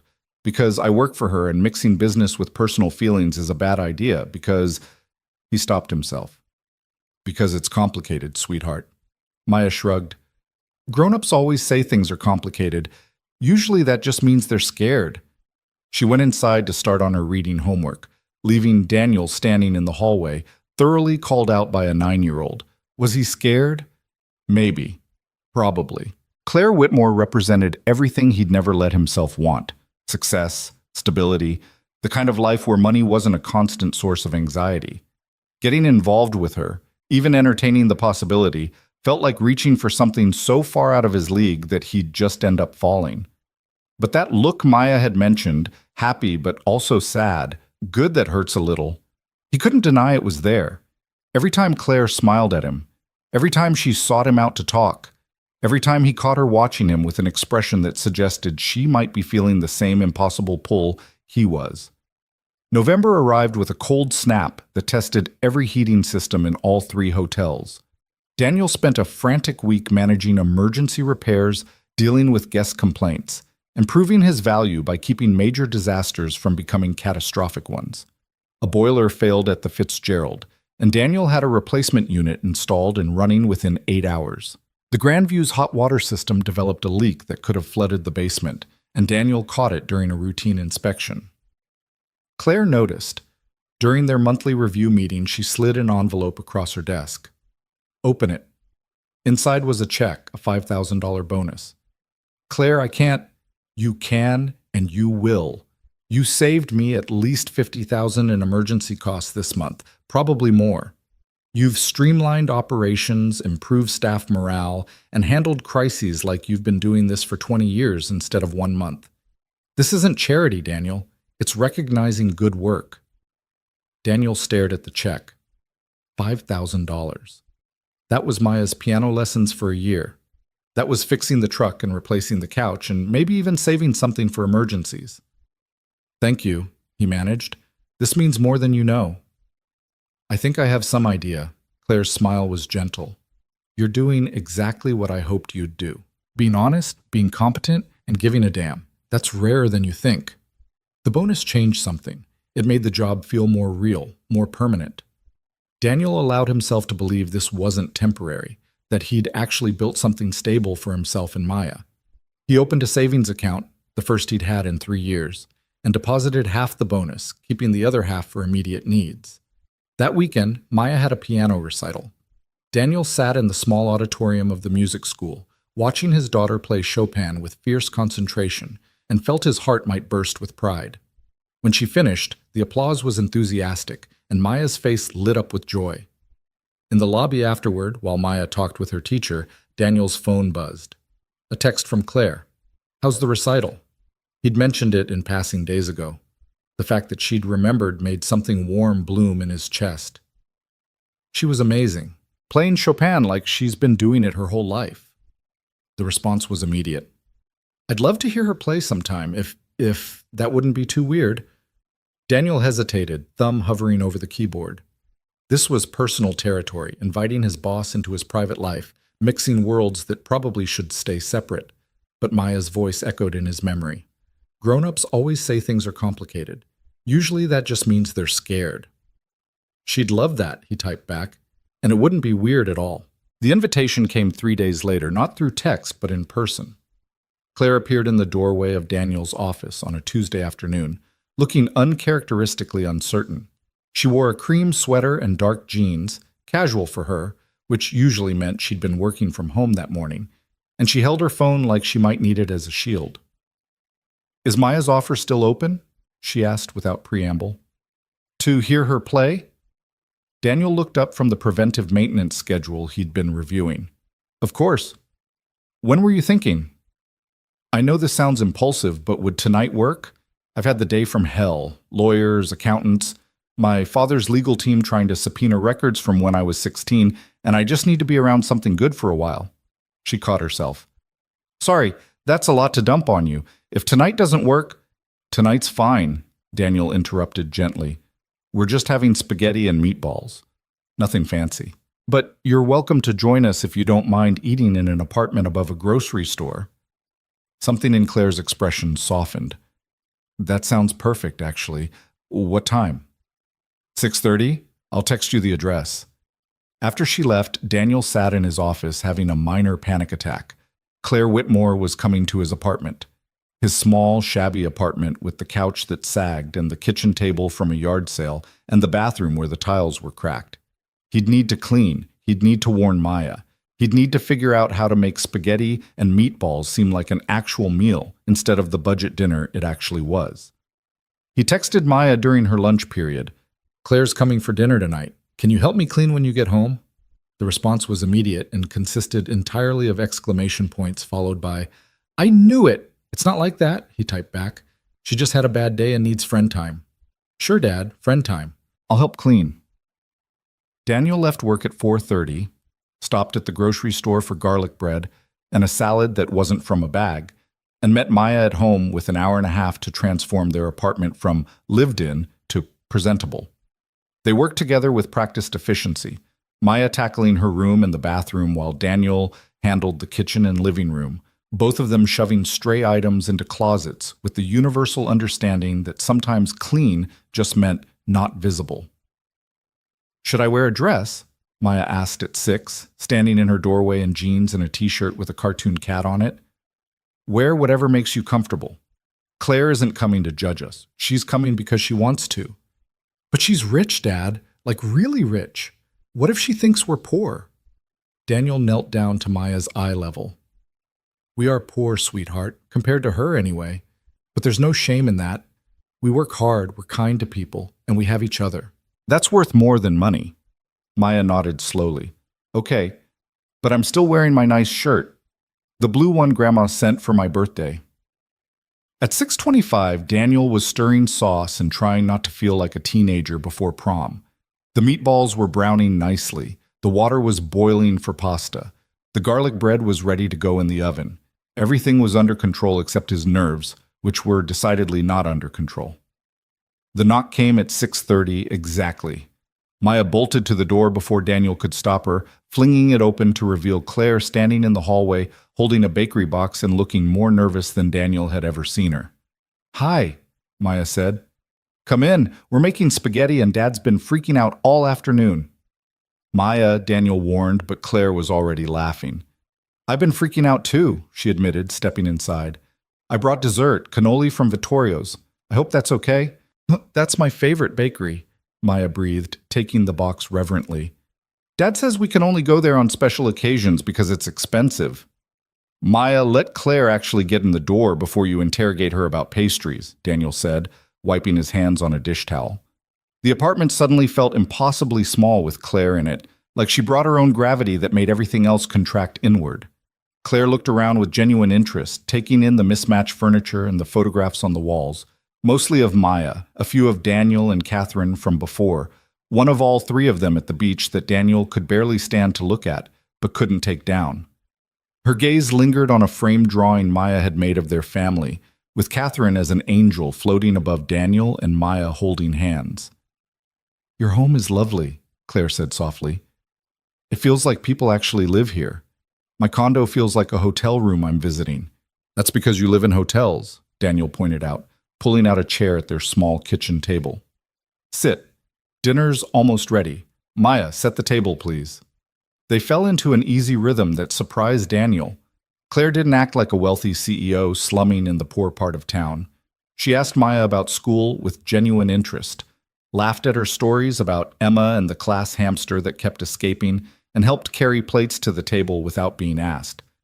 When Daniel served the spaghetti, aware that it was nothing fancy, just sauce from a jar and meatballs he'd learned to make from a YouTube video, Claire took her first bite and actually closed her eyes. "This is delicious," she said. "When's the last time I had a home-cooked meal? I honestly can't remember." "You don't cook?" Maya asked, twirling pasta on her fork with the concentration of someone who'd been working on their table manners. "I never learned. My mother was always working, and we had staff who handled meals. Then I went to college and ate in dining halls, and then I started running the hotels and just ate at our restaurants or ordered in." Claire smiled ruefully. "I can make coffee and toast. That's about the extent of my culinary skills." "Dad can teach you," Maya offered.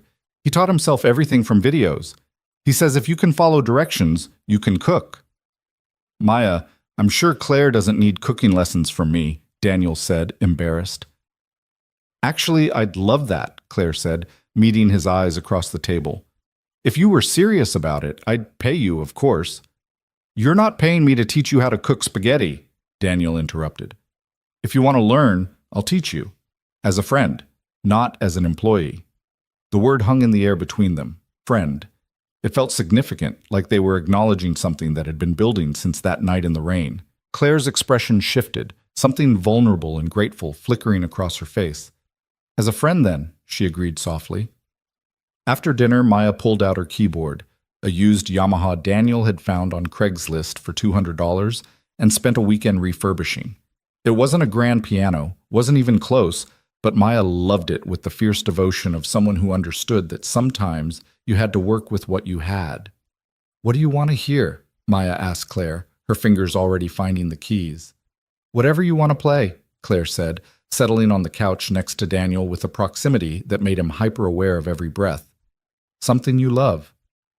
Maya launched into the Chopin nocturne she'd played at the recital, her small hands moving across the keys with confidence that made Daniel's throat tight. She'd worked so hard on this piece, practicing every night after homework, and now she played it for a woman who could probably attend concerts at Carnegie Hall whenever she wanted.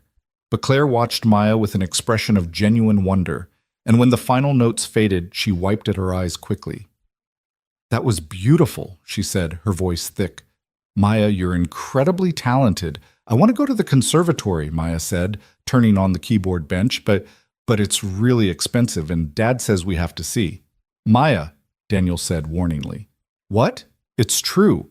You said—" "I said we'd figure it out," Daniel interrupted firmly.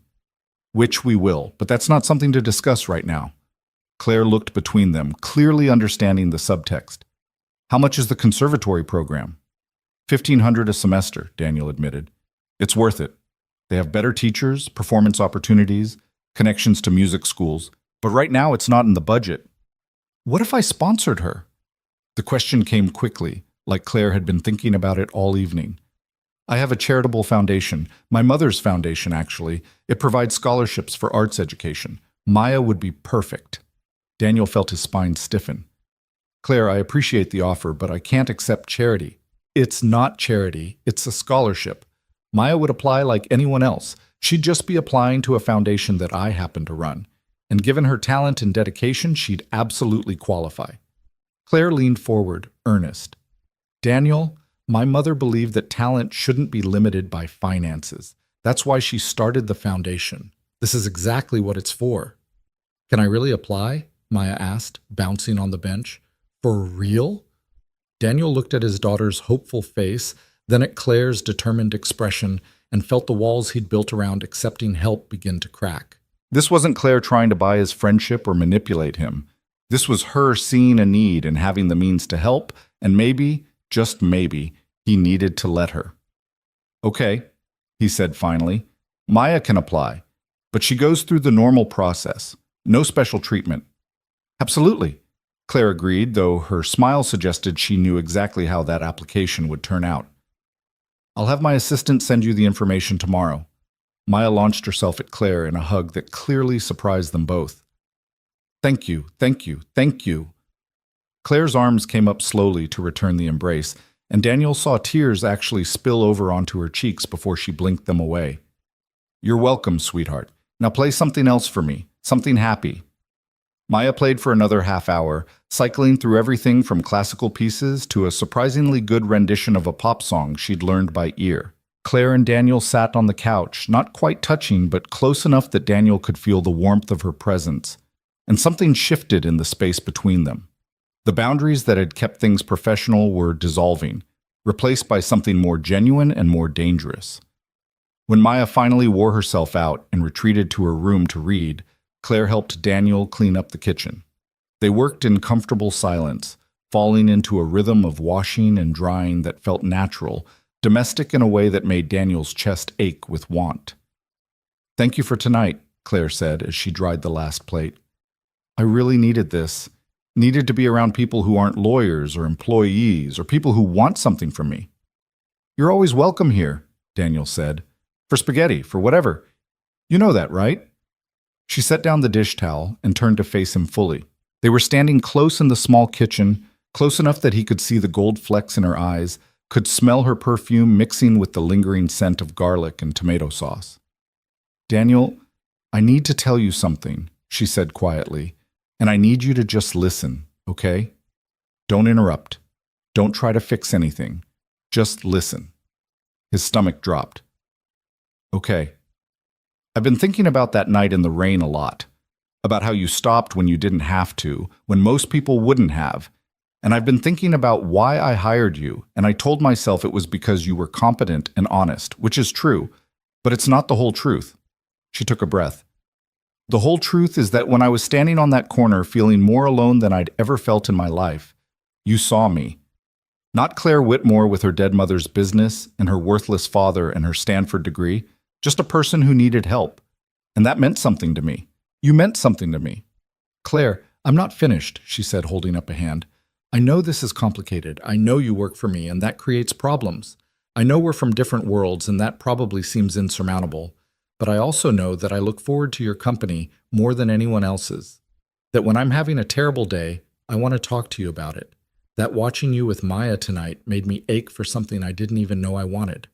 Her voice cracked slightly. So I guess what I'm saying is that I don't want to just be your boss or even just your friend, but I also don't want to pressure you or make things weird if you don't feel the same way. I just needed to be honest. Daniel stood frozen in his tiny kitchen, the weight of her confession settling over him like snow. Every rational thought screamed at him to be careful, to remember the power imbalance, to protect his job and Maya's future. But his heart, his stupid, hopeful heart that he'd thought had died with Catherine, was pounding with possibility. I feel the same way, he heard himself say. I've been trying not to because you're right, it's complicated. But Claire, when you walk into a room, I notice. When you text me, I smile. When you told me about your father's lawsuit, I wanted to fight him for you. So yeah, I feel the same way. I just didn't think, why would someone like you want someone like me? Someone like you? Claire stepped closer, and now they were definitely in each other's space, definitely crossing lines. You mean someone who's kind and competent and makes his daughter dinner every night and fixes things because he genuinely cares about doing good work? Someone who stopped in the rain for a stranger? Daniel, you have no idea how rare that is in my world. How rare you are. I work for you, he said weakly, even as his hand came up to touch her face almost of its own accord. That's a problem. It is a problem, she agreed, leaning into his touch. But it's not an insurmountable one. People date their colleagues all the time. We just have to be careful, professional at work, and transparent with HR. Your employees will think you're showing me favoritism. Let them think what they want. Anyone who's actually paying attention can see you're good at your job. And Daniel? She covered his hand with hers. I'm so tired of being alone, of being careful, of doing what's expected instead of what feels right. This, you, feel right. He should have taken more time to think, should have considered all the angles, all the ways this could go wrong, should have been more like the careful, cautious man who'd spent 3 years protecting himself and his daughter from any risk that might destabilize their fragile equilibrium. Instead, he kissed her. It was gentle at first, tentative, like they were both afraid of breaking something precious. But then Claire's arms came around his neck, and Daniel's hands found her waist, and the kiss deepened into something that felt like coming home after a long journey. She tasted like wine from dinner and something sweet, and when they finally broke apart, both breathless, Daniel rested his forehead against hers. We're really doing this? He asked. I want to, she whispered. If you do. I do. I really do. But Claire, I need you to understand something. I come as a package deal. Maya's my priority. Always. If this affects her negatively in any way, then we stop, Claire finished. I wouldn't want to continue if it hurt her either. Daniel, I'm not trying to replace her mother or insert myself where I don't belong. I just want a chance to see where this goes. Slowly, carefully, with her well-being as the priority. He kissed her again, softer this time, a promise rather than a question. When they separated, Claire was smiling in a way he'd never seen before, unguarded, genuinely happy, the loneliness that usually lived in her eyes temporarily banished. I should go, she said reluctantly, before Maya comes out and finds us making out in your kitchen like teenagers. That would be a conversation, Daniel agreed, but he didn't let go of her hand. They walked to the door together, fingers intertwined, and at the threshold Claire turned back. Thank you for dinner, for letting me be part of your evening, for the best night I've had in longer than I can remember. Come back anytime. We have spaghetti every Tuesday. Then I'll see you next Tuesday, and tomorrow at work where we'll be completely professional and appropriate. Completely, Daniel agreed, knowing they were both terrible liars. After Claire left, Daniel stood in his living room feeling like the world had tilted on its axis. He'd kissed Claire Whitmore, was possibly dating Claire Whitmore, had agreed to navigate the complicated intersection of personal and professional with a woman who was so far out of his league that they weren't even playing the same sport. She left her scarf. Maya's voice came from her doorway, making Daniel jump. You should probably return it tomorrow. How long have you been listening? Long enough? Maya came out fully, holding the scarf Claire had draped over the couch. You kissed her, didn't you? There was no point in lying. Yeah, we did. Is that okay with you? Maya considered the question seriously. Mom would have liked her. She always said you needed someone who saw how special you are, not just someone who needed fixing. Claire sees you. She held out the scarf. So yeah, it's okay, but Dad? Yeah, baby? Don't mess it up. Daniel laughed despite himself. I'll do my best. That night, lying in bed, Daniel's phone buzzed. A text from Claire. Thank you for tonight, for everything. Sleep well. You too, he typed back. Sweet dreams. Her response came immediately. They will be. They're about spaghetti and piano music and a man who stopped in the rain. Daniel fell asleep smiling for the first time in longer than he could remember. And when morning came, the city felt different, brighter, full of possibility. But reality has a way of asserting itself, and Daniel's new reality included workplace politics, curious employees, and the delicate balance of maintaining professionalism while nursing feelings that made him want to seek out Claire's company every spare moment. He arrived at work Wednesday morning determined to act normal, professional, completely unaffected by the fact that he'd kissed his boss less than 12 hours ago. That determination lasted approximately until he saw her. Claire was standing by the front desk talking to the manager, and when she caught sight of Daniel crossing the lobby, her whole face lit up before she caught herself and schooled it back to professional neutrality. But that brief moment of unguarded joy hit Daniel like a physical force. She excused herself from the conversation and walked over, and Daniel was suddenly very aware that they were in a public space with employees everywhere. Good morning, she said formally. Do you have those maintenance reports ready for review? I'll have them on your desk by noon, he replied, matching her tone. Excellent. A pause. Also, I left my scarf at your place last night. I know. I'll bring it in.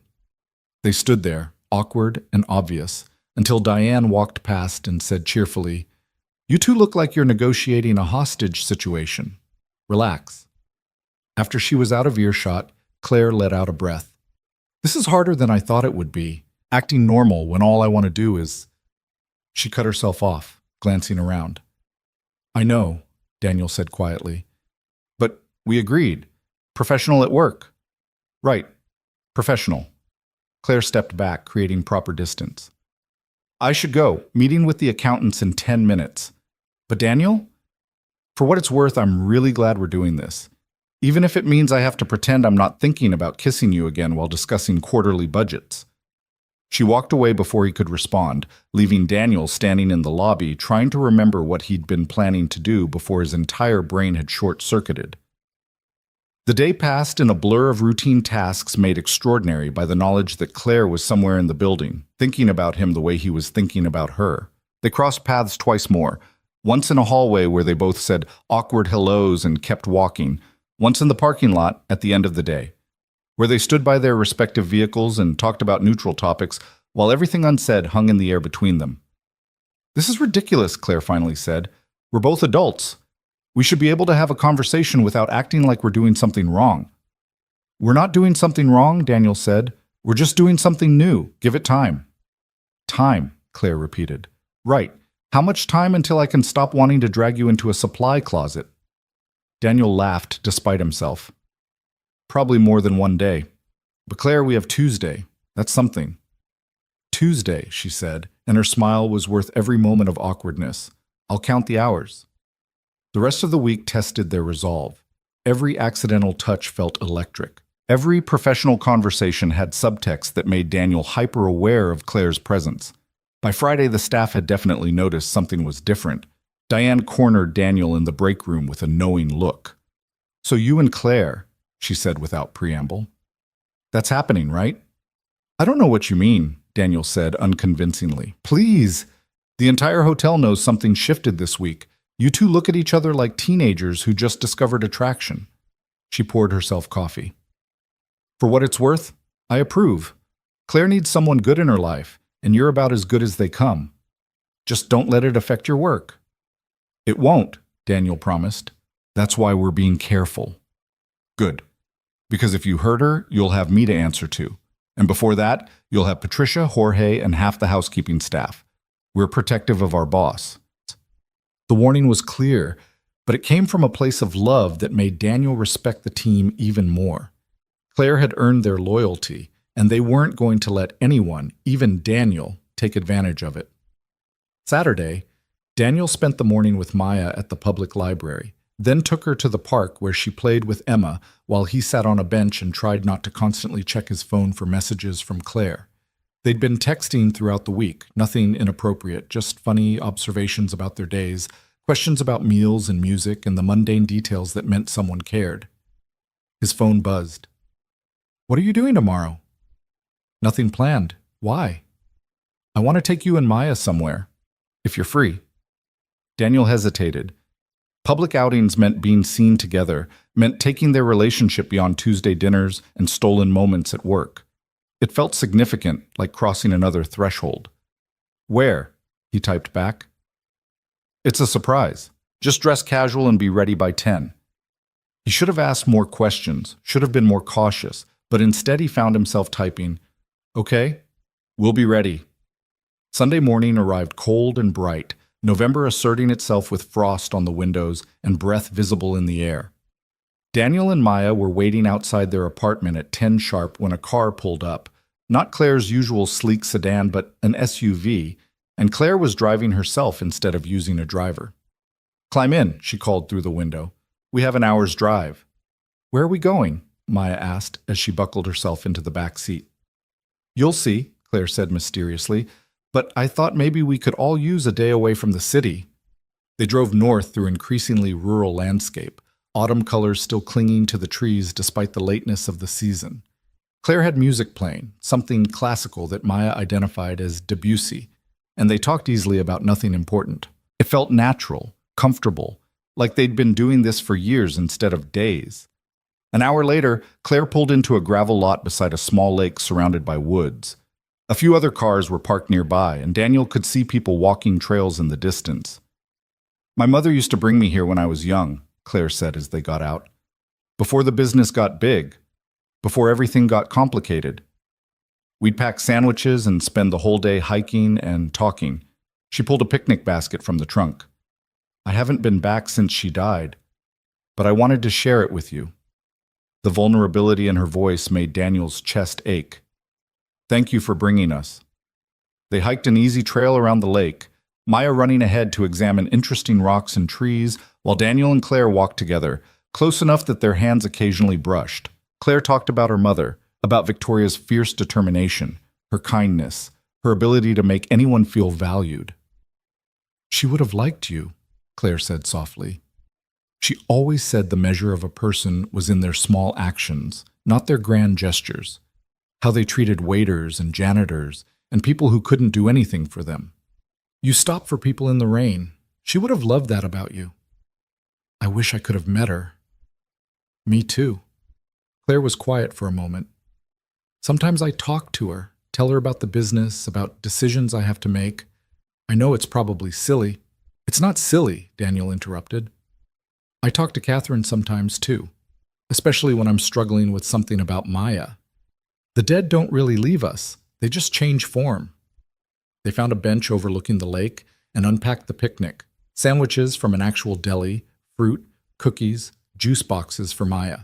It was simple but perfect, eaten in companionable silence while the water lapped at the shore and the autumn sun warmed their faces. After lunch, Maya challenged them to skip stones, and they spent a ridiculous amount of time trying to best each other's records while Maya kept score with elaborate rules she made up as she went. Claire's laugh echoed across the water, and Daniel realized he'd never seen her this relaxed, this genuinely happy. "This is nice," Maya announced as they packed up to leave in the late afternoon. "We should do this more. Like a family." The word hung in the air, family. It was too soon for that, too fast. Too many complications still unresolved. But watching Claire's face as Maya said it, seeing the hope and longing there, Daniel thought maybe it wasn't impossible. Maybe they could build something between the three of them that honored the past while creating a new future.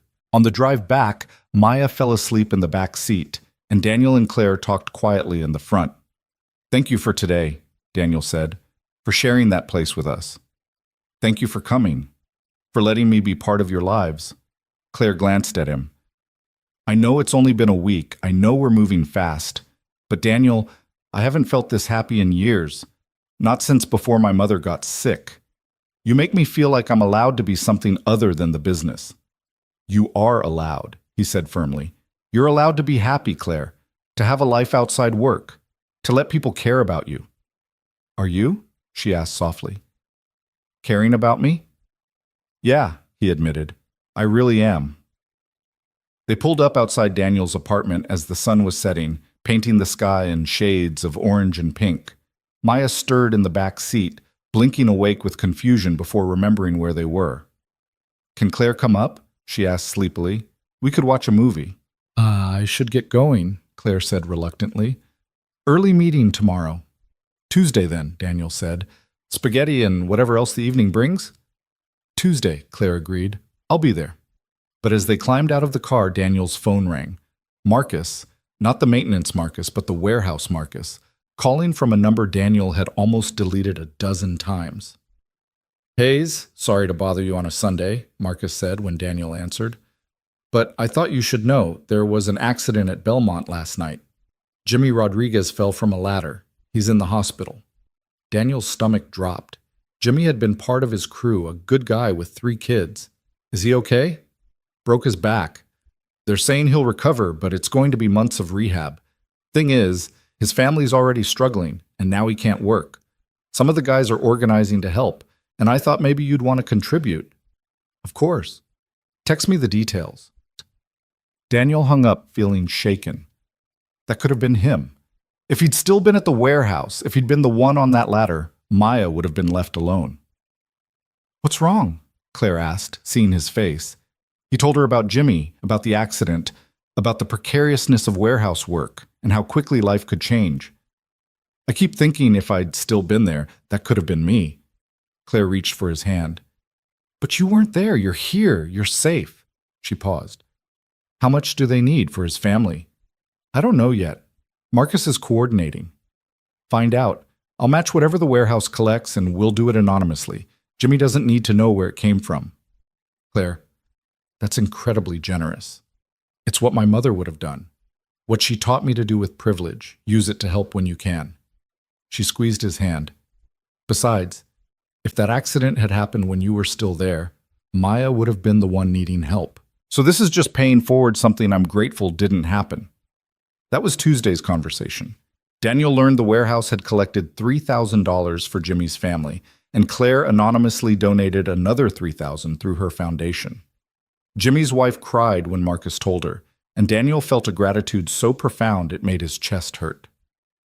Over the next 2 weeks, a pattern emerged. Weekdays were professional.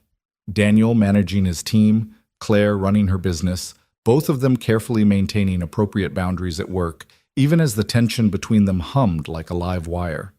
And Tuesdays were theirs. Dinner at Daniel's apartment, Maya playing piano, the 3 of them settling into a comfortable rhythm that felt increasingly like what Maya had called it, family.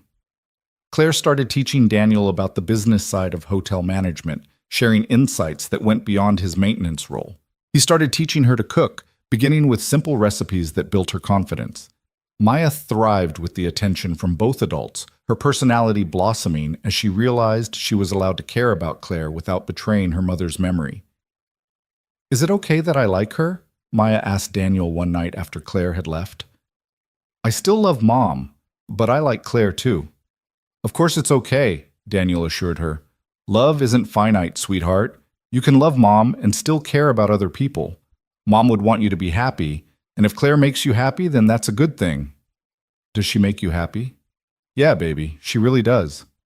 But happiness in adult life rarely comes without complication, and Daniel should have known their peaceful bubble couldn't last forever. The first crack appeared on a Wednesday in late November, when Daniel was reviewing maintenance contracts in his office and overheard 2 housekeeping staff talking in the hallway. I'm just saying it's suspicious timing. He shows up out of nowhere and suddenly he's head of maintenance and dating the boss? Maybe he's just good at his job. Or maybe he's good at something else. How else does someone with his background end up in this position? The implication was clear and ugly. Daniel sat frozen at his desk, feeling his face burn with humiliation and anger. He'd known this would happen. Claire had warned him, but knowing didn't make it hurt less. He mentioned it to Claire that evening, catching her as she was leaving for the day. "People are talking," he said bluntly. "About us. About why you hired me." Claire's jaw tightened. "Who?" "Does it matter? Claire, they think I slept my way into this job. That I'm using you." "That's ridiculous. Anyone who's actually paying attention can see you're excellent at your job." "But that's just it. They're not paying attention to my job. They're paying attention to our relationship." Daniel ran a hand through his hair in frustration. "Maybe we need to be more careful. Maybe we shouldn't—" "Don't," Claire interrupted fiercely. "Don't let gossip dictate your life. People will always talk, Daniel. If it's not about this, it'll be something else. You can't control what they think." "But I can control whether I give them ammunition," he countered. "Claire, I need this job. Not just for the money, but because it's the first time in years I felt like I'm building something. And if people think I only have it because of our relationship, then they're wrong, and you prove them wrong by continuing to be exceptional at what you do." She stepped closer. "Daniel, I knew this would be complicated. We both did.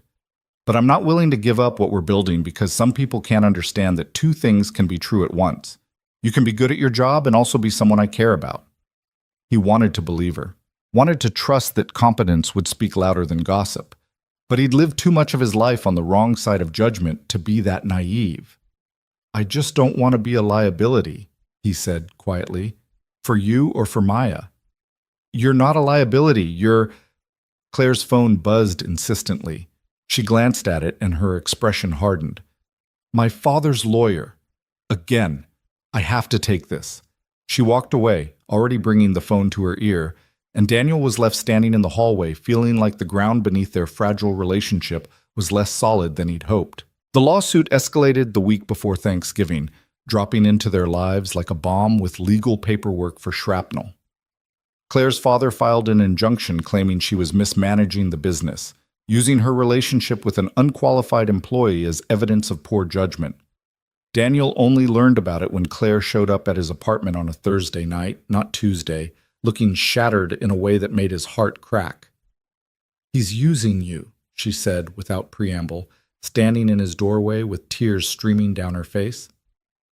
"My father's lawyers are claiming that hiring you proves I make emotional decisions over business ones, that I'm letting personal relationships compromise the company. They're calling you an unqualified maintenance worker who manipulated his way into a position he doesn't deserve."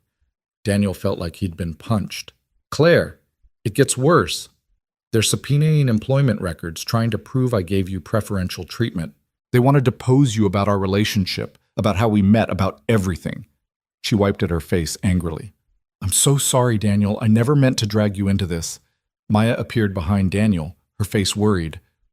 "Why is Claire crying?" "Go to your room, sweetheart," Daniel said gently. "Claire and I need to talk." "But now please." After Maya reluctantly disappeared, Daniel pulled Claire inside and closed the door. She collapsed onto his couch, and he sat beside her, not touching but close enough that she could feel his presence. "Tell me everything," he said. The story came out in fragments. Her father's legal team had been building their case for months, documenting every decision Claire made, looking for evidence that she was incompetent to run the business. Daniel's hiring had been a gift to them, a clear example, they claimed, of Claire prioritizing personal feelings over business sense. They were arguing that Victoria's will should be overturned because Claire was proving she couldn't handle the responsibility. "The worst part," Claire said bitterly, "is that they're not completely wrong. I did hire you partly because of personal feelings, not only because of them. You are qualified, you have saved us money, you've improved operations. But I can't pretend that stopping for me in the rain didn't factor into my decision. And now that's being used to destroy everything my mother built." Daniel's mind raced through implications. "What do you need me to do?" "I'll testify. I'll provide documentation of every improvement I've made, every dollar I've saved. You'll quit," Claire interrupted quietly. The words hung between them like a guillotine blade. "What?" "It's the only way. If you're not working for me, they lose that piece of evidence. It won't solve everything, but it removes their best example of my alleged poor judgment." Her voice was hollow. Her voice was My lawyers think it's the smart move. Separate our professional relationship from our personal one. So I lose my job because your father's a bastard? Daniel felt anger rising, hot and sharp. Claire, that's not fair. To me, to Maya, to E. I know it's not fair. She turned to face him fully, her eyes red and anguished. None of this is fair. But Daniel, if I lose this lawsuit, I lose the hotels. All of them. My mother's legacy. Gone to my father, who'll probably sell them within a year. Hundreds of employees out of work. Everything she sacrificed for. Destroyed. So yes, I'm asking you to quit. And I know it's not fair and I hate myself for it. But I don't know what else to do. Daniel stood up, pacing the small living room. His mind cataloged everything that would change. The job he loved, the financial stability he'd just started to trust, the future he'd been building for Maya. The conservatory scholarship would probably go away. The health insurance. The sense that maybe, finally, things were looking up. How much time do I have? He asked. My lawyers want it done by Monday, before depositions start. 4 days.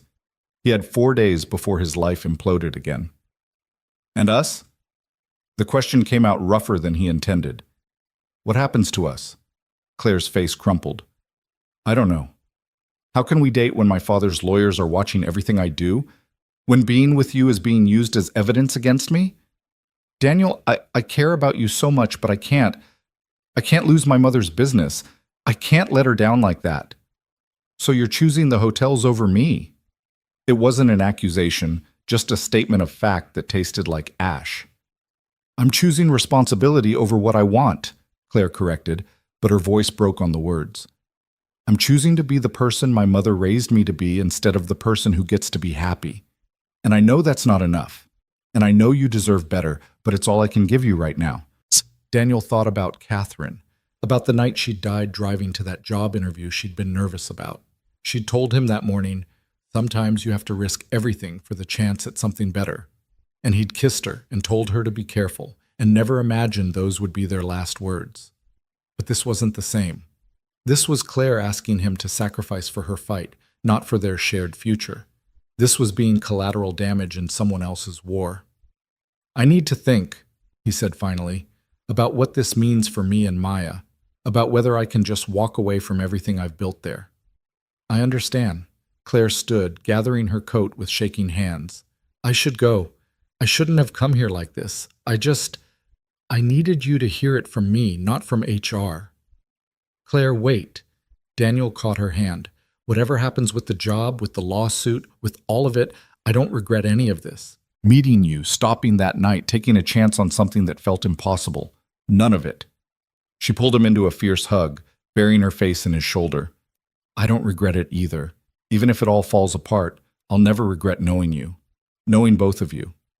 After she left, Daniel stood in his living room feeling like the world had tilted again, but this time not in a good direction.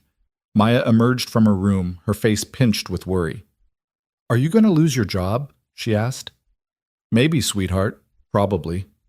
Because of Claire's mean dad? Because life is complicated and sometimes there aren't good choices, just less bad ones. He sat on the couch and Maya climbed up beside him. But we'll be okay. We always figure it out, right? Will you and Claire stop being together? That question hurt more than the job loss. I don't know, baby. It's complicated. Maya was quiet for a long moment. Mom used to say that love means fighting for people even when it's hard. Is Claire worth fighting for? Yes, Daniel said without hesitation. She absolutely is. Then fight, Maya said simply. Don't just let her dad win. Out of the mouths of babes, Daniel thought. His 9-year-old daughter had more clarity than he did.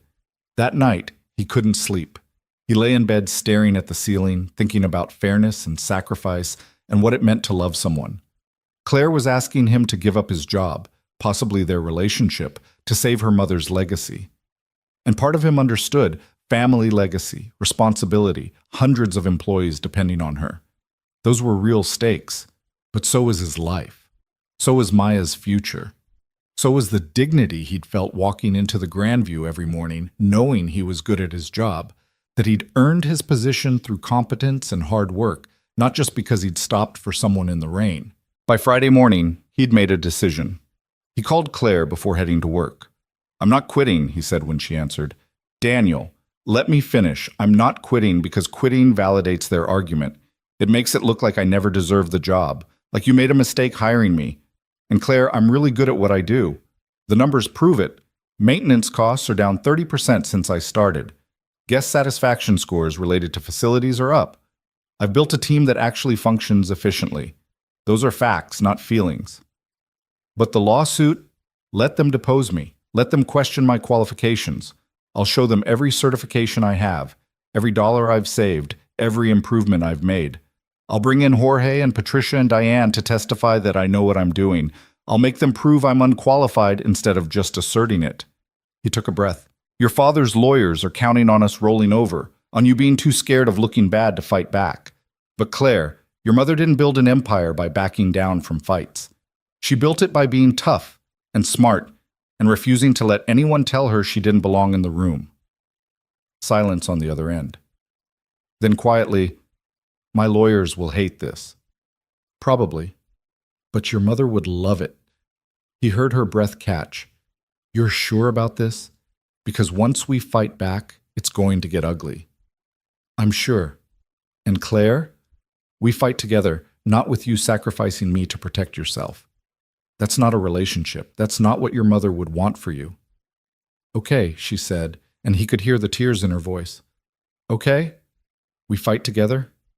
The next week was brutal. Daniel gave his deposition, 3 hours of hostile questions from lawyers who treated him like he was a con artist who'd manipulated his way into Claire's life. But he came prepared with documentation, with testimonials from his team, with detailed reports showing exactly how he'd improved operations. He remained calm, professional, and unshakable, even when they tried to rattle him by bringing up Catherine's death or implying he was using Maya to gain Claire's sympathy. "My wife died 3 years ago," he said evenly when they pushed that angle. "I loved her deeply, and losing her was the worst thing that ever happened to me. But grief doesn't make me less qualified to maintain buildings, and meeting Claire Whitmore, however it happened, doesn't change the fact that I'm good at my job." Claire's deposition was equally rough. They grilled her about the night they met, about the timeline of their relationship, about whether she'd compromised the business by hiring someone she had personal feelings for. But she held her ground, presenting her own documentation showing that Daniel's hiring had been financially sound, that his performance exceeded expectations, that the relationship had developed after his employment, not before. "My mother taught me to judge people by their character and their work, not their credentials or their connections," she said at one point, her voice steady despite the tears Daniel knew she'd cried in preparation. Daniel Hayes stopped for a stranger in the rain when he had every reason to keep driving. That told me something about his character. His work since then has told me something about his competence. And yes, I developed feelings for him, but those feelings don't negate his qualifications any more than my father's feelings about me negate mine. Thanksgiving came in the middle of the legal storm. Daniel had accepted Emma's mother's invitation for Maya's sake, but the day felt hollow. He sat at a table full of people he barely knew, pushing turkey around his plate and thinking about Claire, who texted that morning. "Having Thanksgiving with lawyers, living the dream, miss you both." "Dad, you're not eating," Maya whispered. "Sorry, sweetheart, just thinking." Emma's mother, Susan, leaned over. "Everything okay, Daniel? You seem distracted." He didn't mean to, but the story came spilling out. Not all of it, but enough. The job, the lawsuit, the impossible position Claire was in. Susan listened with the patient attention of someone who'd weathered her own storms. "Can I give you some unsolicited advice?" she said when he finished. "Please." "My ex-husband left me when Emma was 2. Cleaned out our bank account, moved across the country, and I spent 3 years fighting him in court for child support he never paid anyway. And I remember thinking I had 2 choices. I could be bitter about the unfairness of it all, or I could build something good anyway, despite him." She smiled gently. "Sounds like Claire's father is trying to take something that doesn't belong to him. And you both have a choice. Let him win by making yourself smaller, or fight for what you've built and refuse to be diminished. It's not fair that you have to fight. But life rarely is." "I'm trying to fight," Daniel said. "I'm just not sure we're going to win." "Maybe not. But at least you'll know you tried. That's worth something. The weekend passed in a blur of preparation. Claire's lawyers, now taking a more aggressive strategy, compiled evidence of the business's success under her leadership, gathered testimonials from employees and business partners, and built a case that Claire was not only competent, but exceptional. Daniel's role became a small piece of a much larger argument that Claire made smart, strategic decisions that benefited the business, and hiring him was just one example. On Monday, they reconvened for more depositions. But this time, Claire's legal team went on the offense, questioning Richard Whitmore's own business acumen, his lack of involvement in the company during Victoria's lifetime, his sudden interest only after her death when money was on the line. They deposed employees who testified about Richard's rare visits to the hotels, his dismissive attitude toward staff, his complete lack of understanding of day-to-day operations. Diane, in particular, was devastating. Mr. Whitmore visited maybe twice a year when Mrs. Whitmore was alive, she said coolly when questioned. And both times, he treated housekeeping staff like we were invisible, called us the help, didn't know any of our names. Meanwhile, Claire knows every employee's name, asks about our families, fights for our benefits. So if we're talking about who should run these hotels, I'd choose Claire every single time. The tide began to shift. What had started as Richard's case against Claire became Claire's case against Richard. A referendum not just on her competence, but on his character, his motives, his fitness to inherit something he'd never contributed to. By early December, Richard's lawyers were hinting at settlement negotiations. They could see which way the wind was blowing, could see that dragging this out would only make Richard look worse. Claire's lawyer called her on a Friday afternoon with the news. They're offering to drop the lawsuit in exchange for a lump sum payment, essentially buying out his theoretical inheritance claim, the lawyer explained during a conference call Daniel was invited to join. $2 million, and he goes away forever. No further claim to the business, no involvement in operations. $2 million. Claire sounded incredulous. For a man who contributed nothing and tried to destroy everything? It's cheaper than continuing to fight, and it gives you certainty. No risk of a judge who might see things his way, no years of appeals. You pay him off, he disappears, and you move on with your life. Claire was quiet for so long Daniel thought the call had dropped. Then, "What do you think, Daniel?" "Me? Why does my opinion matter?" "Because you're part of this. Because he used our relationship as ammunition. Because I trust your judgment." Her voice was firm. "So what do you think?" Daniel thought about dignity and principles, about fighting battles versus winning wars. "I think your mother would tell you to protect the business first and your pride second. $2 million hurts, but you'll make it back, and you'll do it without him hanging over your head for the next decade." "Agreed," Claire said. "Tell them we'll settle, but I want ironclad language. He has no claim, no involvement, no right to even speak about the business publicly. I want him gone completely." The settlement was finalized a week before Christmas. Richard got his money and his name in the tabloids for a few days as a footnote to his daughter's success. Claire got her freedom, her business, and the knowledge that she'd fought and won. The night the papers were signed, Claire showed up at Daniel's apartment without calling first. She looked exhausted and relieved and younger somehow, like a weight had lifted that she'd been carrying so long she'd forgotten what it felt like to stand up straight. "It's over," she said simply. "It's over," he agreed, and pulled her into a hug that lasted until Maya got home from Emma's house and found them still standing in the doorway. "Are you guys okay?" Maya asked, looking between them. "We're better than okay," Claire said, wiping her eyes. "We won." They celebrated with cheap champagne for the adults and sparkling cider for Maya, with Chinese takeout because none of them felt like cooking, with the kind of giddy relief that comes after surviving something you weren't sure you would. And later, after Maya had gone to bed, Claire and Daniel sat on his sagging couch and talked about what came next. "I don't want to hide anymore," Claire said. "The lawsuit made us cautious, made us act like what we have is something to be ashamed of. But Daniel, I'm proud of you. I'm proud of us. And I'm tired of pretending otherwise." "What are you saying?" "I'm saying let's tell people. Let's be public about this relationship. Let's stop caring what gossips think and just be happy." She took his hand. "You were right when you said we fight together. I want to keep doing that. Fighting together, building together, being together without hiding it. People will still talk. Let them. I'm done letting other people's opinions dictate my life. My father spent my whole childhood caring more about what society thought than about what made us happy. I won't make that mistake. She turned to face him fully. Daniel Hayes, I'm falling in love with you, and I don't want to hide that anymore. His breath caught. Love. She'd said it first, taken that leap before he had the courage to. I'm falling in love with you too, he said, and watched her face transform with joy. Have been since the night in the rain, probably.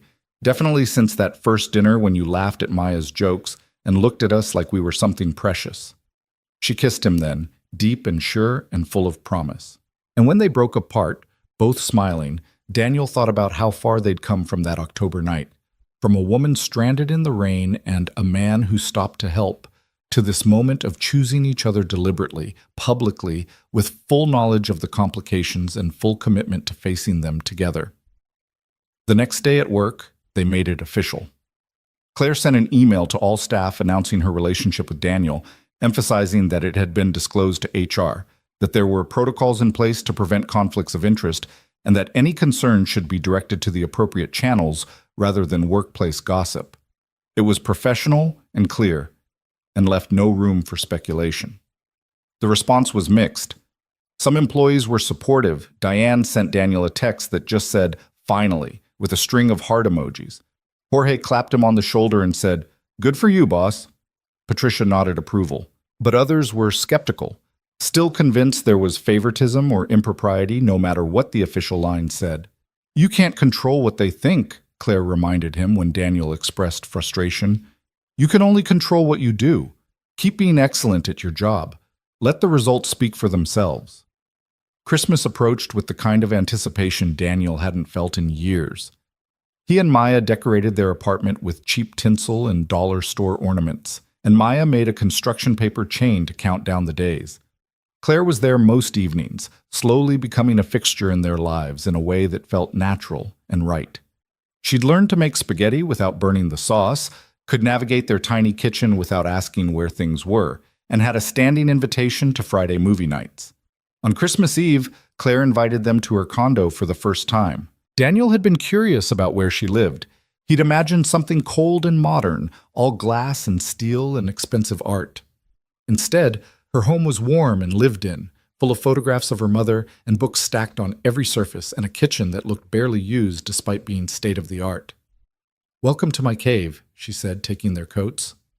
"Fair warning, I'm terrible at decorating. My Christmas tree is probably pathetic compared to what you're used to." But her tree was beautiful in its imperfection, decorated with ornaments that clearly meant something, each with a story. "This one's from my first Christmas with my mother running the hotels," Claire said, showing Maya a small glass building. "And this one's from when I graduated Stanford. And this one," she held up a simple wooden star. "This one was my mother's, from when she was a child. It's the only decoration I have from her childhood." Maya touched it gently. "It's beautiful." They exchanged gifts that evening. Daniel had agonized over what to get Claire. What do you give someone who can buy anything she wants? And finally settled on a framed photograph he'd taken at the lake, the place Claire had shared with them. It captured the bench where they'd eaten lunch, the water reflecting autumn colors, the peace of that perfect day. Claire's eyes filled with tears when she unwrapped it. "This is perfect. Thank you." Her gift to him was equally thoughtful, a vintage leather tool bag with his initials embossed on it, filled with high-quality tools he'd never have splurged on for himself. "For the handyman who taught me that fixing things is its own kind of art," the card read. And for Maya, Claire had arranged something that made the little girl actually scream with joy, a full scholarship to the conservatory, awarded through the foundation, along with a letter from the music director praising her audition and welcoming her to the program starting in January. "You really got in on your own merit," Claire insisted as Maya bounced around the room. "I just made sure the process happened quickly. The director said you were one of the most talented applicants they'd seen this year." Maya threw her arms around Claire with such force they both nearly fell over. "Thank you, thank you, thank you. This is the best present ever." Later, after Maya had finally worn herself out and fallen asleep on Claire's couch, Daniel and Claire stood in her kitchen drinking wine and marveling at how much had changed in 3 months. I keep thinking about that night, Claire said softly. Standing in the rain, feeling like my life was falling apart. If you'd driven past, if you'd been the one person who didn't stop, where would we be now? Apart, Daniel said simply, living parallel lives that never intersected. Me still at the warehouse, you still fighting everything alone. I don't want to think about that version of the world. This one's so much better. She set down her wine glass and moved into his arms. Daniel, I know it's only been 3 months. I know some people would say that's too fast, but when I think about my future now, you're in it, you and Maya both. And I wanted to tell you that, wanted you to know that this isn't just a nice thing that happened to me. This is the thing that changed everything. It changed everything for me too, he said, holding her close. You gave me more than a job, Claire. You gave me back hope, the belief that good things could happen, that life could be more than just surviving day to day. They stood there in her kitchen while Maya slept in the other room, and Daniel thought about stopping in the rain, about split-second decisions that alter the entire trajectory of a life. He thought about Catherine, who would have loved Claire's fierce determination and kind heart. He thought about Maya, who was getting opportunities he'd once thought impossible. He thought about himself, about the man who'd been drowning in grief and responsibility, now standing in a beautiful condo with a woman he loved, talking about their future. The universe had tested him that October night, had put a stranger in his path when he was tired and rushed, and had every reason to keep driving. And he'd stopped. He'd chosen kindness over convenience, connection over caution. And the universe, in its strange way, had rewarded him. Not with money, though the job helped. Not with ease, the lawsuit had proven that. But with something rarer and more precious. With love. With purpose. With the sense that his life mattered beyond just getting through it. Christmas Day was spent at Daniel's apartment, the three of them cooking together. Daniel directing, Claire learning, Maya stealing bites and offering commentary. They ate too much, opened presents, and watched Maya play her new pieces on the keyboard with the joy of someone who'd been given permission to dream. In the evening, after Maya had gone to bed, Claire and Daniel sat on the couch while snow began to fall outside, the kind of picture-perfect Christmas snow that rarely happens, but did this year, this night. I love you, Claire said, not for the first time, but with a gravity that suggested she needed him to really hear it. Not because you stopped in the rain, or because you're good at your job, or because you make me laugh. I love you because you're kind when you don't have to be, because you believe in fixing things instead of replacing them, because you're raising an incredible daughter who knows that love means fighting for people even when it's hard. I love you because you make me want to be better, braver, more honest, and I wanted you to know that. Daniel pulled her closer, pressed a kiss to her hair. I love you too, for seeing me as more than just someone struggling to keep his head above water, for trusting me with your business and your grief and your mother's legacy, for letting Maya and me into your life when you could have just driven past us in your own way. You chose to stop too, Claire, and I'm grateful every day that you did. Outside, the city sparkled with Christmas lights and fresh snow. Inside, warmth and love and the promise of more good days ahead. It wasn't perfect. Life never is.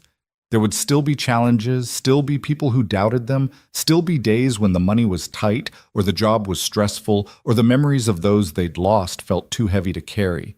But they would face it together, Daniel and Claire and Maya, their improbable little family built from rain and grief, and the courage to stop when stopping seemed impossible. They would fix what was broken, maintain what was worth keeping, and build something new from the pieces of their old lives. And on quiet nights, when the city slept and the snow fell softly outside, Daniel would sometimes think about that October evening, about the choice he'd made to pull over, to offer help, to see another person's need as more important than his own convenience. It was such a small thing, really, a kindness that took 15 minutes and cost him nothing but time, but it had changed everything. Because sometimes the most important moments in life don't announce themselves. They don't come with trumpets or warning signs. They come disguised as ordinary choices. Do you stop or keep driving? Do you help or look away? Do you risk connection or stay safe in isolation? Daniel had stopped. And in stopping, he'd found not just a job or a relationship, but a whole new way of being in the world. A way that honored Catherine's memory while building something new. A way that gave Maya opportunities beyond what he could provide alone. A way that let him be both the fixer of broken things and someone who deserved to be whole himself. The rain had long since ended. The storm had passed. But the man who'd stopped that night and the woman who'd needed stopping for, they remained. Building their life together, one day at a time, one choice at a time, one act of deliberate kindness at a time. And in the end, that was enough. More than enough. It was everything.